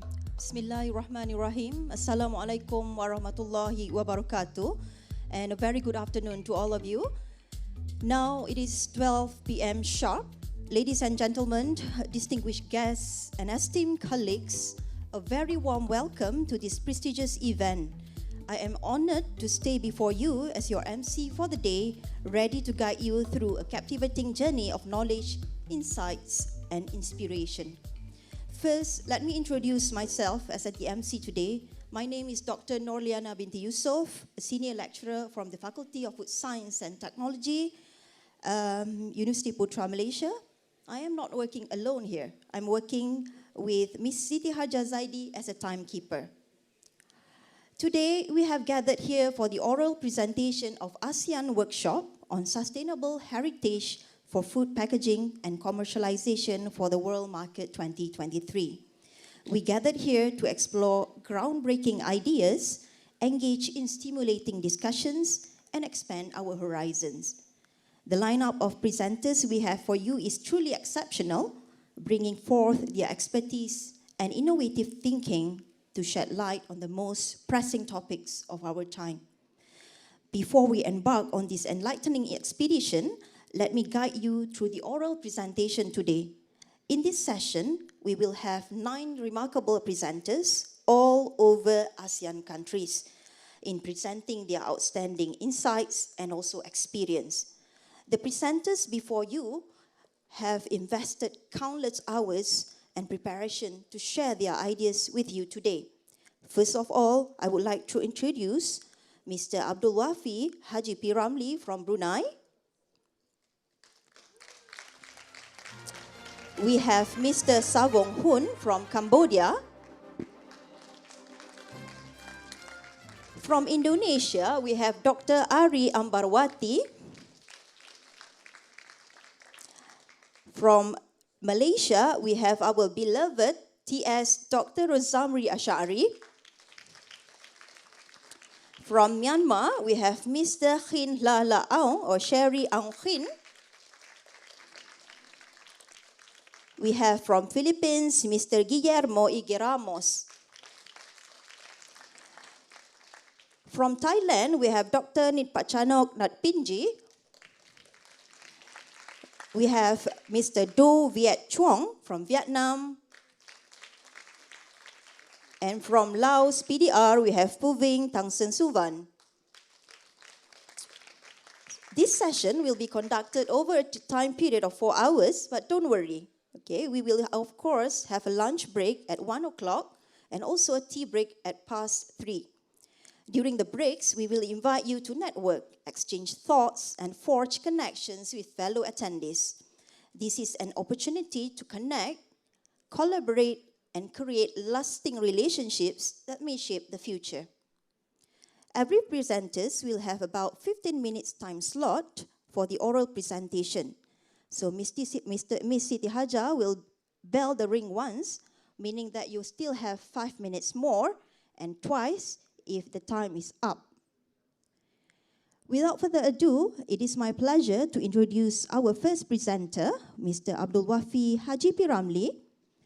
Mr. Abdul Wafi Haji P. Ramli is an entrepreneur from Brunei with a strong passion for creating positive change and driving economic growth. He has made a significant contribution to the business landscape of Brunei. He is currently owns and operates Tekad Korban Enterprise, the very first online akikah and kurban in Brunei. He has received numerous accolades for his entrepreneurial achievements, including being named as one of Brunei's top young entrepreneurs. So with his profound expertise and experience, he will set the stage for an incredible day of enlightenment. So please join me in welcoming our esteemed speaker from Brunei, Mr. Abdul Wafi Haji P. Ramli. Please welcome. Assalamualaikum warahmatullahi wabarakatuh. Very good afternoon, everyone. And I would like to introduce myself and thanks Master of Ceremony for the introduction also. My name is Abdul Wafi bin Haji P. Ramli. Of course, there are all same questions over here you want to answer. Why P. Ramli, right? Yes. So basically, entertainment in Brunei, we diversify from Malaysia, Indonesia. I believe 99% you watch Astro or satellite TV from Indonesia or fellow neighbor. So my late grandmother loved the seniman, and he converted to Islam. So when he named my father, he would like to have that kind of Christian character, like P. Wilson, R. Wilson. So when he converted, his first grandchild, my father is P. Ramli. So I'm honored to become the superstar, Allahyarham, from the name itself. So P. Ramli. So yeah, that's my father's name, P. Ramli. And sometimes when in Brunei we have Pangeran, which called PG, right? PG and PN, PH. So there are some wrong name. They call me like Pangeran Ramli. So yeah, that's the original name, P. Ramli. However, the latest information I get, there are two names P. Ramli in Brunei. So yeah, I hope there are I can give some understanding on how my name is built from my grandma. So without further ado, I would like to introduce my presentations today. It's quite straightforward. And adopt of peace, the food heritage, and unveiling the secret of Wajid Temburong. So here the contents. We have some introduction of my country, Brunei culinaries, what is Wajid Temburong, sustainable heritage, food packaging. We discuss on how we manage how do we sustain the food packaging, preparation, how to prepare this kind of product, method we use, material, commercializations, and conclusions. So Brunei Darussalam. Who have been to Brunei? Okay? What do you know about Brunei besides Prince Martin? Of course, when I get into border yesterday at the airport, they asked about Prince Martin, our Sultan, our richness of the economics, diversity of the privilege we have. Yes, I understand that that's what we known for. But there are other side. There are the other side of Brunei that maybe you might don't know. So here, I've just a short introduction on Brunei. So Brunei is located in Borneo. It's between Sarawak and if you know, Borneo have three countries: Indonesia, our fellow neighborhood, and Malaysia, Sabah and Sarawak. So our location is east side of the Borneo. We have 4 districts. We don't have country. We don't have. You just have district. We don't have wilayah, and we don't have the state. So only district, and each district we have district officer and YB for the parliament itself. So we have Tumurong district, which consists of 90% of green and still jungle. So we preserve the national park over there. We have Brunei Mora district, at which the place of capital Bandar Seri Begawan. We have Belai district, which women resources for economics, oil and gas. And we have Tutong, our preserve for puaks and tradition over there. Also, they are very diversified. And our religion, as you know, is Islam. And we are officially using Malay language as our national language. And our economic stability, we still rely on oil and gas. And we know that there are more oil and gas sector and more, I can say, gas we discover for the past 2 years. So we still try to diversify our economics through agriculture, tourism. So we try to understand that there are some good point on how to embrace our culture here in Brunei. So we try to focus on cultural and tourism. And of course, Brunei, one of the highest living standard. We have free healthcare, which whatever your disease or sakit, you can only pay $1. You can even choose the hospital you want to go. Mostly we go to Singapore for cancer and other specialty on medicine.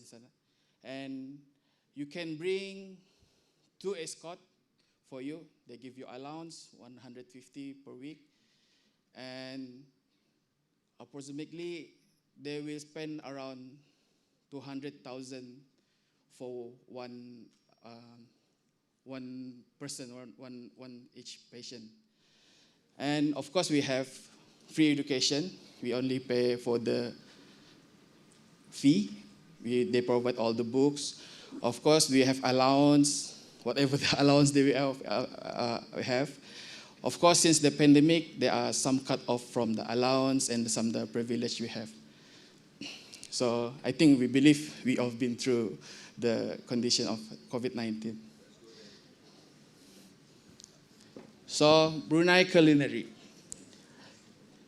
As you've seen, there are 3 types that we would like to introduce you. Maybe you're some familiar with ambuyat. It's found in Borneo, especially Sarawak and Sabah. And Brunei choose ambuyat as our national food. So when we come to Brunei, we introduce this. It's sago-based starchy. Like they make into a bowl that they will mix with water. It's a process. It's very hard to process this because no one grow sago outside bandar, so they go over there to took the trees. And this one wajit, I think in Malaysia they call wajik. I think. Oh, yeah, with care, yeah, wajik. And these are one of the culinary in Brunei and food heritage also. And this one is our version of nasi lemak, our street food. It's this one appear around early 2000. Unfortunately, it's made by Chinese. So when they want to buy this nasi at house, they need to knock the door. So that's why they name it nasi katok. So it's variety choice of rice, sambal, and a piece of chicken. So since the time passed by of modern culinaries, sometimes they have crunchy fried chicken. So they use some sauce of like buttermilk. So this was one of the Bruneian favorites because it only costs $1. So it's like economy food, yeah, for all the Bruneian. So it's like fast food on the go for us. So this what I would like to introduce you, Wajit Tumburong. Tumburong is where I stay, my district. So there are different Wajit Brunei and Wajit Tumburong. So Wajit Tumburong is a symbol of Brunei cultural identity, represent the country, history, tradition, and custom, and often serve a special occasion like Hari Raya or during Puasa.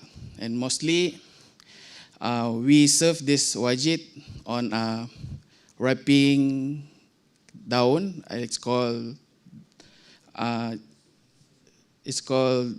daun wajit, and the dish is known for its rich, sweet, and slightly texture. These are the significance that we focus on because it focuses on cultural identity. Wajit is deeply embedded in the cultural identity of Brunei, and it's passed to traditions and history significant. Wajit has long history dating back ancient time.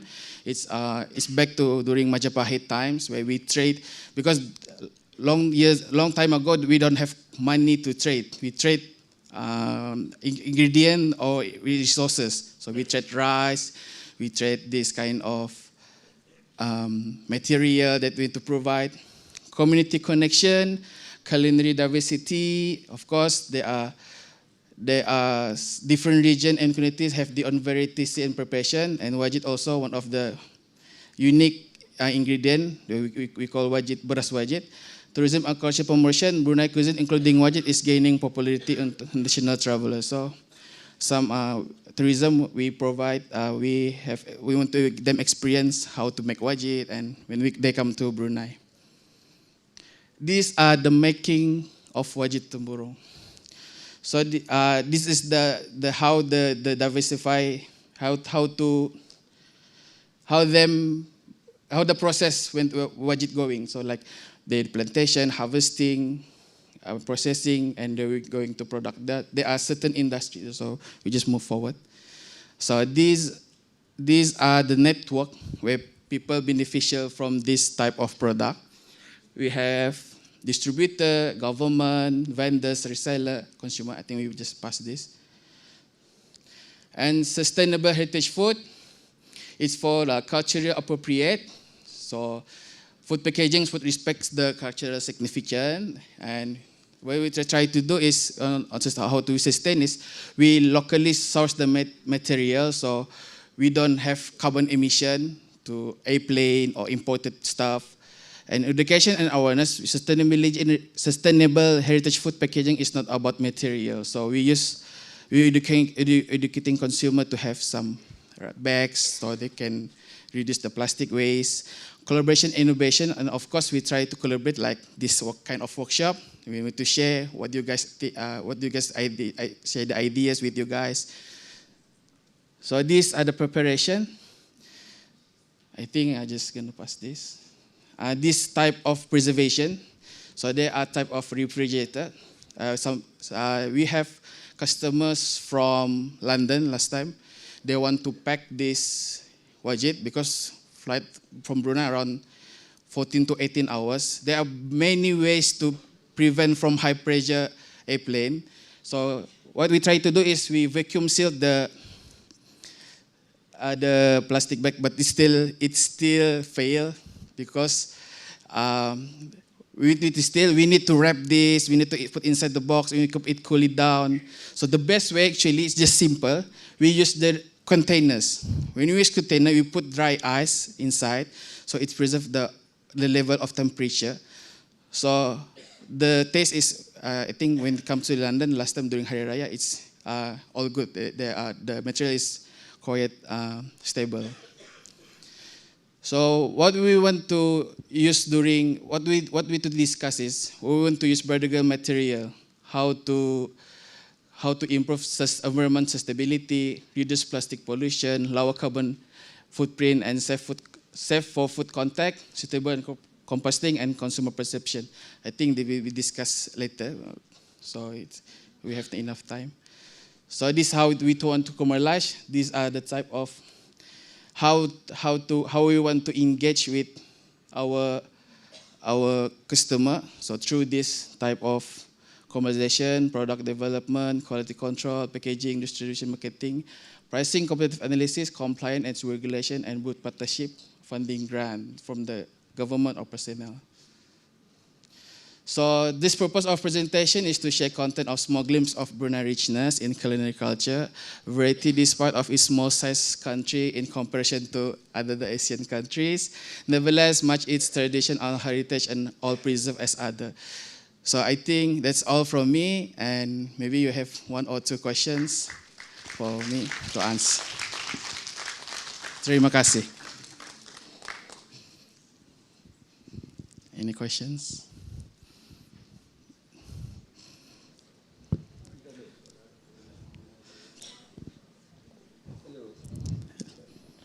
Hello. Assalamualaikum warahmatullahi wabarakatuh. Good afternoon. Thank you for your very pleasant sharing moment. I'm interested to know that is there any plan in the future, either to like make such as a mass production or what, so that you guys can promote your heritage food like wajit or the other two in the international level of market? Thank you. This project actually won the best youth project last year. It won 2 consecutive years with different type of project. So now Brunei have, I think the latest we have now OEM, original equipment manufacturer, under Ganim of Brunei or semi-government. Now we have some meetings and discussions between them. Of course, we try to import this product around outsourcing, like the Prof said, like Korean dish, like they're proud of it. They want to set, of course, they want to set the standard high. I think for the moment, we try to capture the local market and Borneo market first. We need to really understand what is the problems, because the beras itself is not grown in Brunei. Now it's really hard to find because it's only one when you harvested. Now they're using GMO type of paddy. They have to biodegradable yang they have the modified one. So this one they are not interested to harvest and to plant. So sometimes we import it from Sarawak. So my factory import around 1 ton, 2 tons. This so sometimes it's limited when we cross border. We have cost, transportation. So when we discuss with Ghanim itself, the development team, they are struggle with this. There are some issue with farmer either want to buy this seeds or they want to grow this. But of course, thank you for the questions. It's very good questions. Of course, we want to try to capture the world market and in any further soon. Thank you. All right, thank you, Mr. Abdul Wafi Haji P. Ramlee, for the vanguards of knowledge. And we have the privilege of learning from you. All right, thank you. Now it is my pleasure to introduce our second presenter from Cambodia, Mr. Savong Hun. Please welcome Mr. Savong Hun. A little bit introduction for Mr. Savong Hun. He is the Deputy Director of Cultural Development Department at the Ministry of Culture and Fine Arts, Cambodia. His work focuses on collecting and preserving intangible culture in performing arts and music, especially the knowledge and practices concerning nature, universe, social practice, rituals, and festive events in the Khmer society. He also explores how religious pluralism contributes to a thriving democracy and compares religious harmony during the reign of great King Jayawarman VII in the Angkor period to that of the contemporary American culture. So I welcome you to this stage. Thank you. Good afternoon, everyone. Thank you so much for giving me a talk today. Yes, today I just share some information about Cambodian heritage food. Heritage food we call Nom Banh Chok. But before talking about the topic, I just want to introduce myself a little bit. Yes, I'm Hun Savong. You can call me Savong. Today I'm talking about food, but actually I cannot cook. Every day I can only fry egg and fish only, and then my second step is washing the dish. My wife, she is very lucky because she can cook everything that I don't know she cook good or not. Okay, now I'm talking about Nom Banh Chok. Nom Banh Chok is like a noodle that is made from rice and we serve with many kind of soup. Tomorrow you can taste the delicious soup that chef that will share you. Yeah. Okay, I talk a little bit about Cambodian and cuisine, and I will specific on Nom Banh Chok, or we can say Khmer noodle. And another thing I will talk about traditional cooking of Nom Banh Chok and Nom Banh Chok in ceremony and market. Yeah. You know, Cambodia is a mainland country that border Laos, Thailand, and Vietnam. We have the big river, two rivers, Mekong and Tonle Sap. Both rivers are a good resource for Cambodian ingredient, fruit, vegetable, and especially fresh water fish.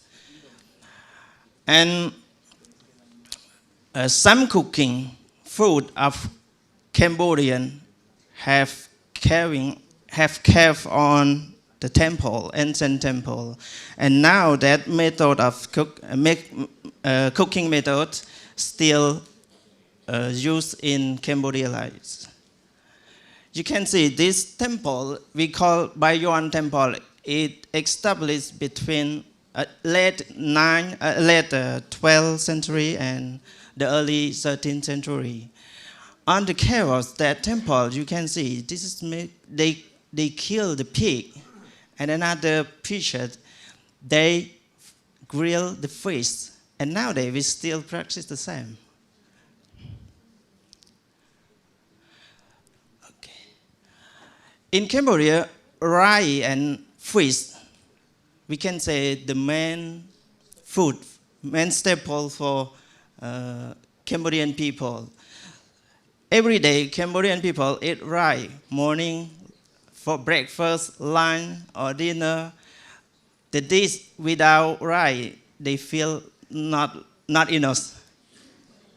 Yes, even you invite Cambodian people to a special pizza company, but when they go back to home, they will eat rice more. Yes. Behind rice, in Cambodian context, we think rice also God. You can see the first picture. It is the god of rice that we call in Sanskrit Vaistravan god. It means the god of fish.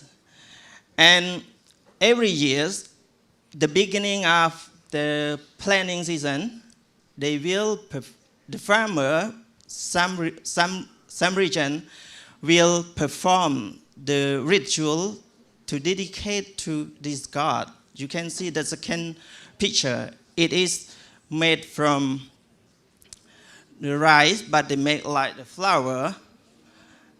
They call spirit of rice. And the last picture, they bring all of this to the guardian of the village. Yes. And at the end of planting season, it means at harvest, they will bring rice to make another one ceremony to perform another one ceremony. Some region we call Dalian, and some region we call Lang Miet.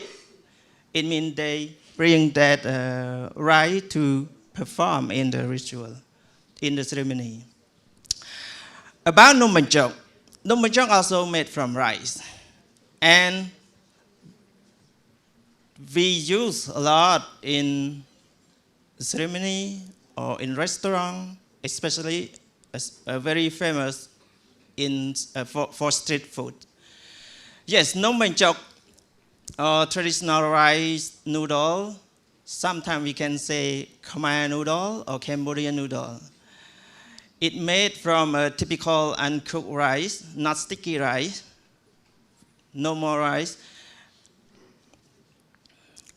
And we in Cambodia, we make this noodle when we have like a special ceremony in family or in the village.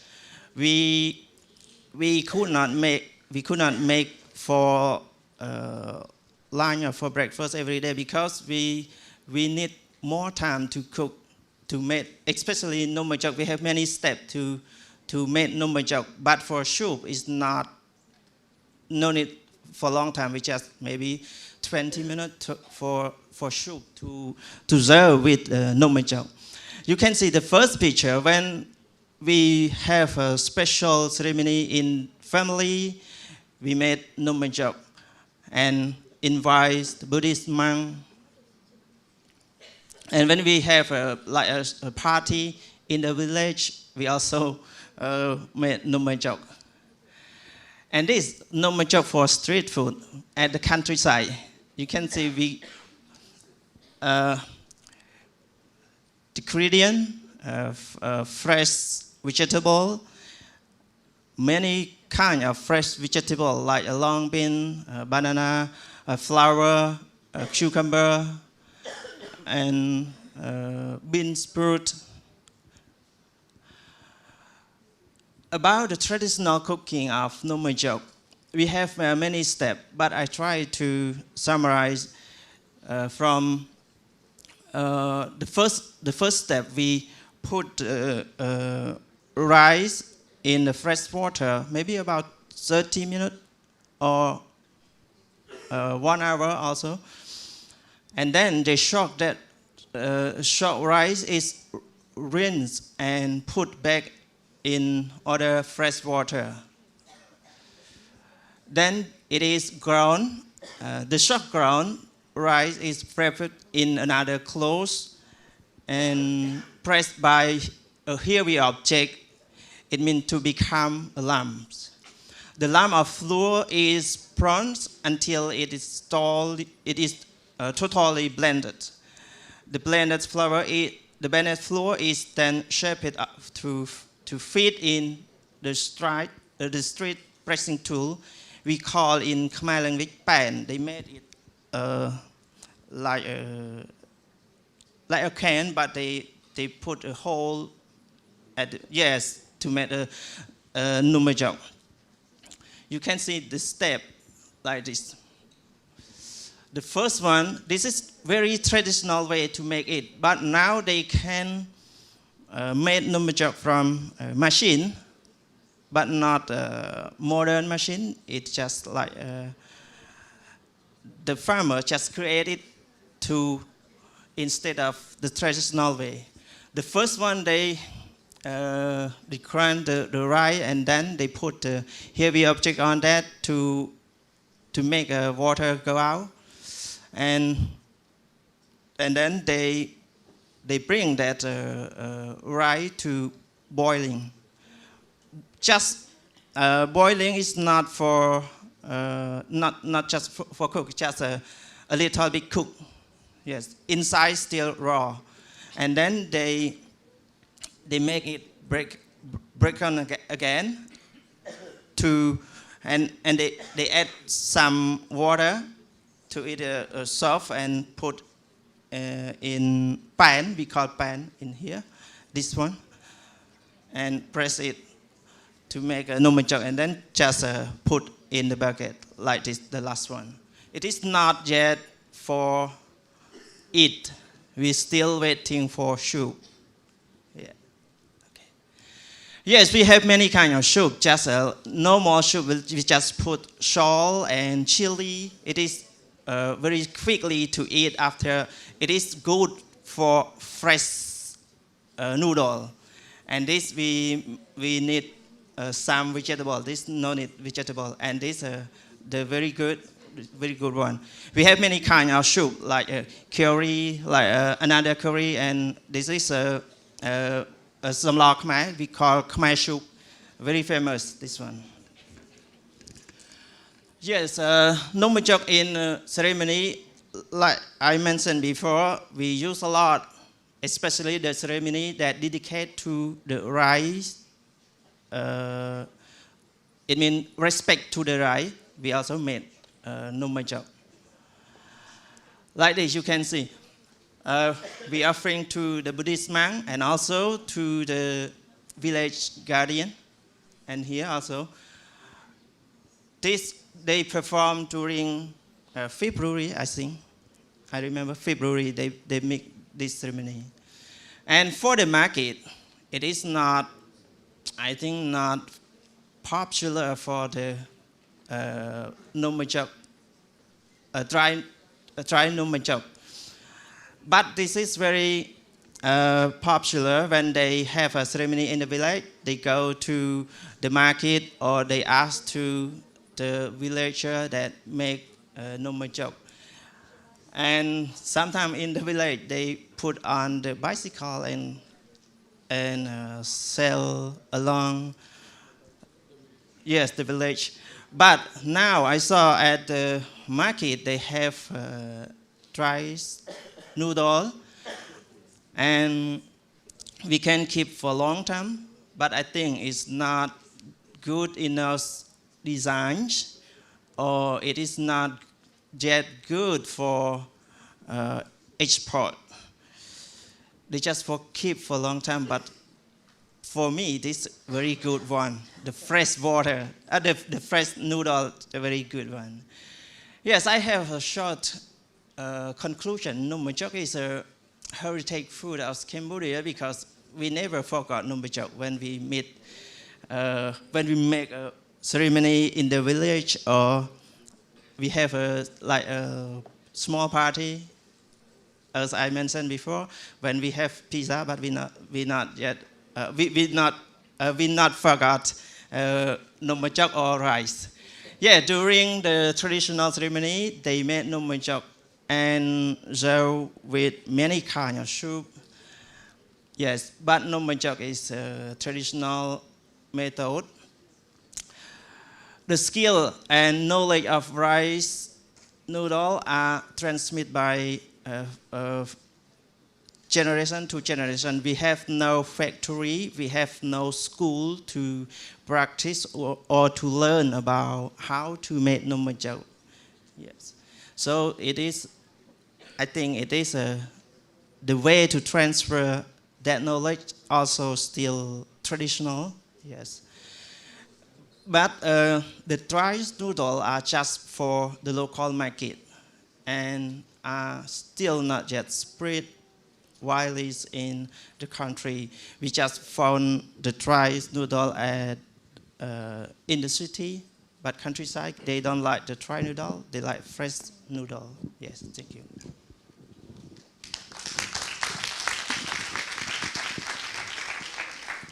All right, thank you, Mr. Sawong Hun, for your very insightful speech. We open the session for any question.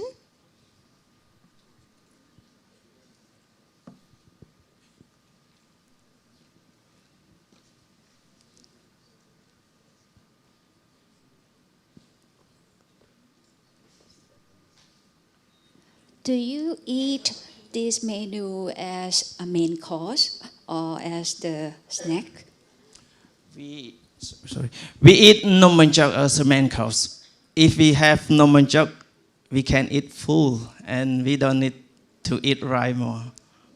Yes, because we can eat a lot because we have noodle, fresh vegetable, and soup that made from fish, especially fish or chicken or pork. All right, we have another question from that side, please. Can I ask one question dulu? Boleh? Yeah, Prof. Yeah. Well, I just want to, I'm very interested with the noodles, but could you tell me what is the type of rice that you use for the noodles? Is it the same type of rice or different varieties of rice? And it's a Cambodian rice. We made from Cambodian rice, but except sticky rice. The normal rice, it means the rice as we eat every day. And especially the fresh rice that we just harvest, we can make a numajok also. Yes, sticky rice is not good. They never made numajok from sticky rice. Sticky rice just for the cake or for another food. Yes. Yeah. Also, I like to add, you know, when I see the tools for making the noodles, we have the same tools for making noodles here in the northern part of Malaysia, which is Perak, but we're making like sort of like a wheat noodles. So siapa, you know, whoever from Perak are familiar with this, and we're making wheat noodles to make to serve with laksa, which is a seafood-based noodles. That is Malaysian noodles. Thank you. All right, we take one more question from that side, please.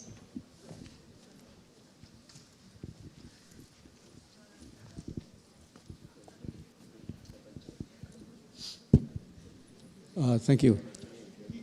Is there any established reason why the dry noodle, which is vermicelli, are not popular? Is it because it altered the taste, or is it because the process is associated with tradition and religion? Yes, for the dry noodle, it is not popular, I think, because of the marketing. They just made it like maybe they just line test product. The marketing is not, the people don't know very much about the dry noodle. And about the test, I asked my wife to test this noodle. It's quite different from fresh noodle. Fresh noodle is very good taste, especially even we just serve with fish sauce. It's also good than dry noodle. Thank you. All right, thank you for your speech, Mr. Sabong Hun.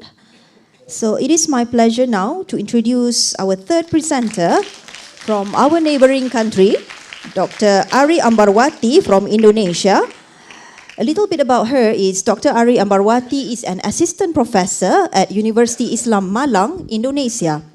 Her research area focuses on children's literature, poetry, and literary criticism, also known as gastrocriticism or gastronomy in literary works. She wrote several books dealing with gastronomy, such as Nusantara on My Plate, Spice Children, and Spice Story. She has an outstanding experience as a researcher and journalist, having contributed to over 10 scientific papers and authored 14 books emphasizing children's literature and also Indonesian culture. She also received various awards throughout her involvement in the academic and writing fields. Please welcome Dr. Ari Ambarwati. Okay. Thank you. It's such an honor to be here. This is the first time I come to University Putra Malaysia. And I know I browsed that this is the second best university in Malaysia. It's amazing for me to be here. Nice to be here. Okay.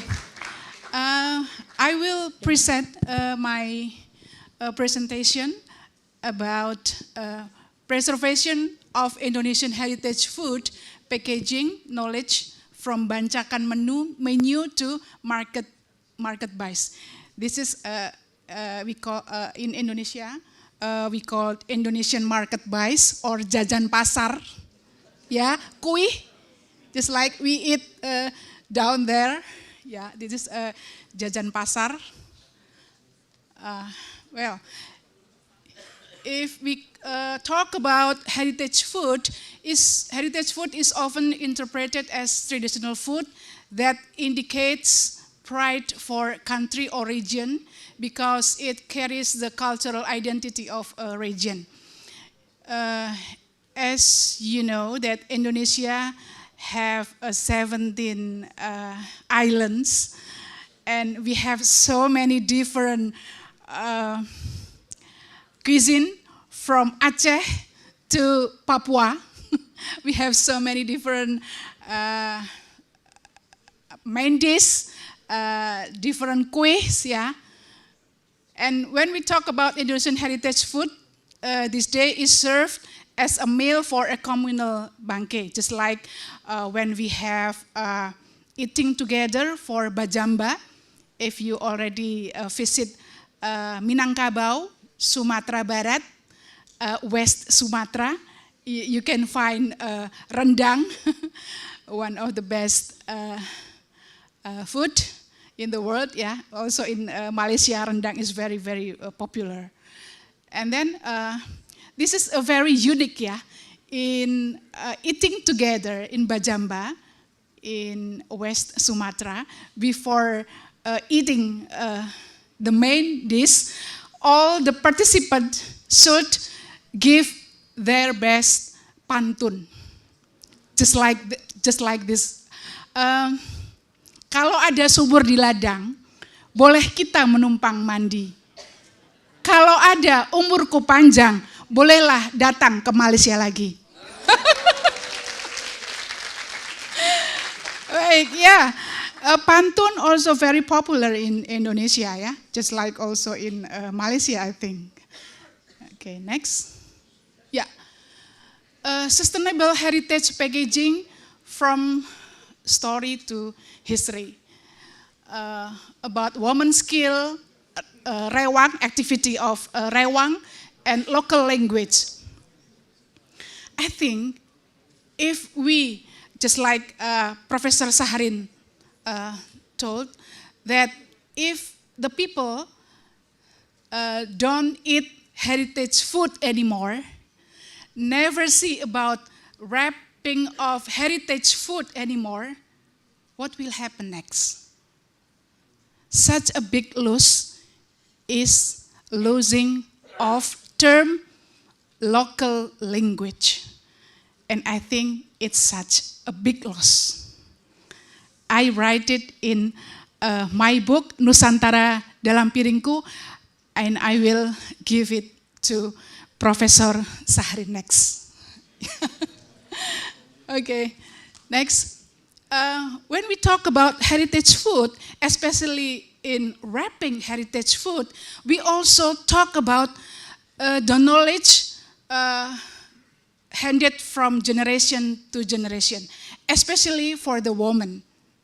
In Sasak tribe, one of Indonesian tribe, Sasak is Mandalika, you know about Mandalika, just like circuit, just like Sepang here, Sepang, yeah, here. The woman could not having marriage before they have knowledge of wrapping food using leaves or bamboo. What a pity. Yeah, but I think later that it's a kind of preservation that before women having marriage, they should have managed their home well, yeah. They can serve food to the member of the family, and I think it's a good idea. What do you think? Maybe we can we can discuss later. And next, yeah, it's called about myth, yeah, myth that wrapping food is woman's skill related to marriage. Also in Japanese girl, we have can fold ketupat, that if I could not fold the ketupat, so I prohibited to marry. Oh, I think it's, but not about folding the leaves, not only about that, but I think it's projection about how to have a marriage relationship, yeah? Okay. Next, the knowledge of wrapping food using leaves bamboo is also preserving local language. I will present in next presentation. Yeah. For the commercialization of heritage food, I think the first one is the scientific understanding of the characteristic of traditional food. Unluckily, today I already keep my tempe. It comes from Pacitan, wrapped in banana stem, banana stem. But I keep it in my refrigerator in the bilik, and I forget to bring here. But tomorrow, Chef Wira, my friend, are going to cook tempe for all of you. Okay, this comes from, it is very unique because many of us know that a tempeh wrapped in banana leaves, but this one is wrapped in banana stem. Yeah, this is the unique one. Yeah. And next, I think that the producers, local producers of heritage food should know that what happened if we wrapped heritage food in the traditional stem or just like leaves, banana leaves or bamboo, because it's better for our health, yeah. Just like Professor Saharin told that no more aluminum foil, no more aluminum foil. And then the second one is the heritage food packaging should be functional and aesthetic aspect, yeah.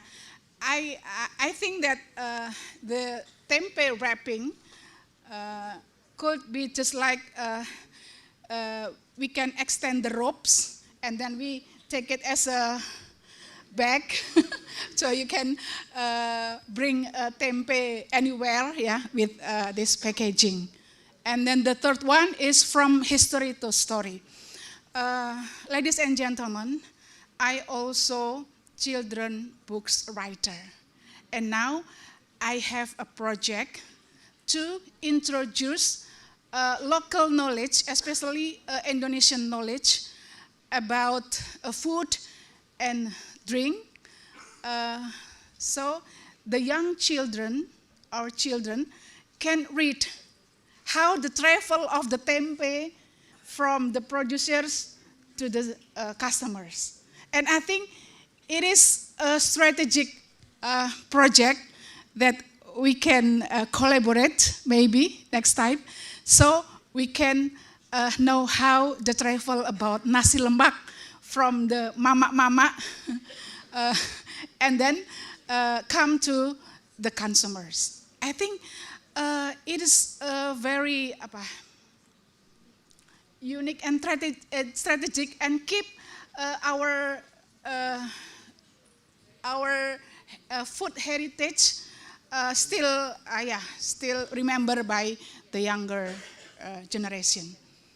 And then the packaging standardization, just like Professor Saharin also told that it's, I think now ASEAN should sit together and discuss about the packaging standardization for our heritage food. Okay, I make it faster. Terima kasih. Then this is Bugis.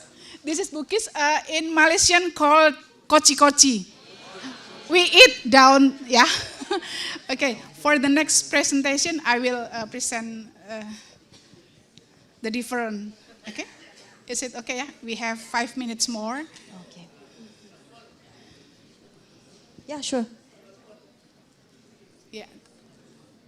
The next presentation It's about the technique of folding banana leaves for Indonesian market buys or jajan pasar ya.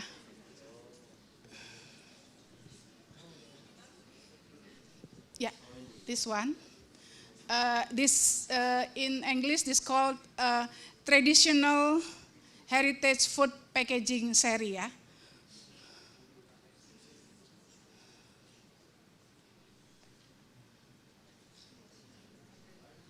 Yeah, I call this. I'm from novel Pulang. This also my research gastrokritik. And then this one we have pincho. I don't have no idea what is Malaysian called pincho. Yeah, folding banana leaves ya. Haha, pincuk ya. And then this one is takir. Oh sorry. Takir ya. The square ya. And then sudi. Oh, batu campur. Okay. And next we have samir, the round one. Sumpil is also well known for tempe wrap. And then we have tempelang, just like nasi lemak. Yeah, tempelang. Not this tempeleng. This called tempeleng, but this one is tempelang, yeah. And then tum, botok in Java, yeah. And then we have lemper, pasung, the triangle, kerucut, pinjong, just like koci-koci, and then lontong, yeah. Nagasari or banana, yeah, cake, yeah. And this one is bongko Bali. I think that's all my presentation. We can discuss later. Thank you. Also, sorry, I will show you. This one is replacement of styrofoam. This made from Araka folds, ya, pelepah pinang. Maybe you can have it freely tomorrow. Okay, thank you. All right, thank you. Yeah. Thank you so much, Dr. Ari Ambarwati, for a very nice presentation. Yeah. Okay, apanya dipanggil itu? Pinang itu? Pelepah.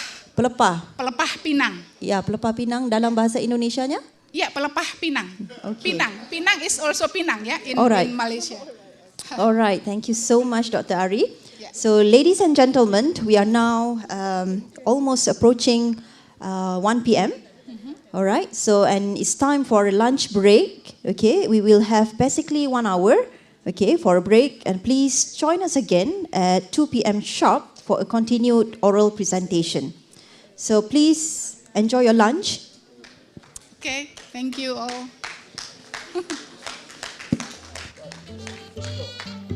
Yeah, the lunch will be served at the lobby, first floor.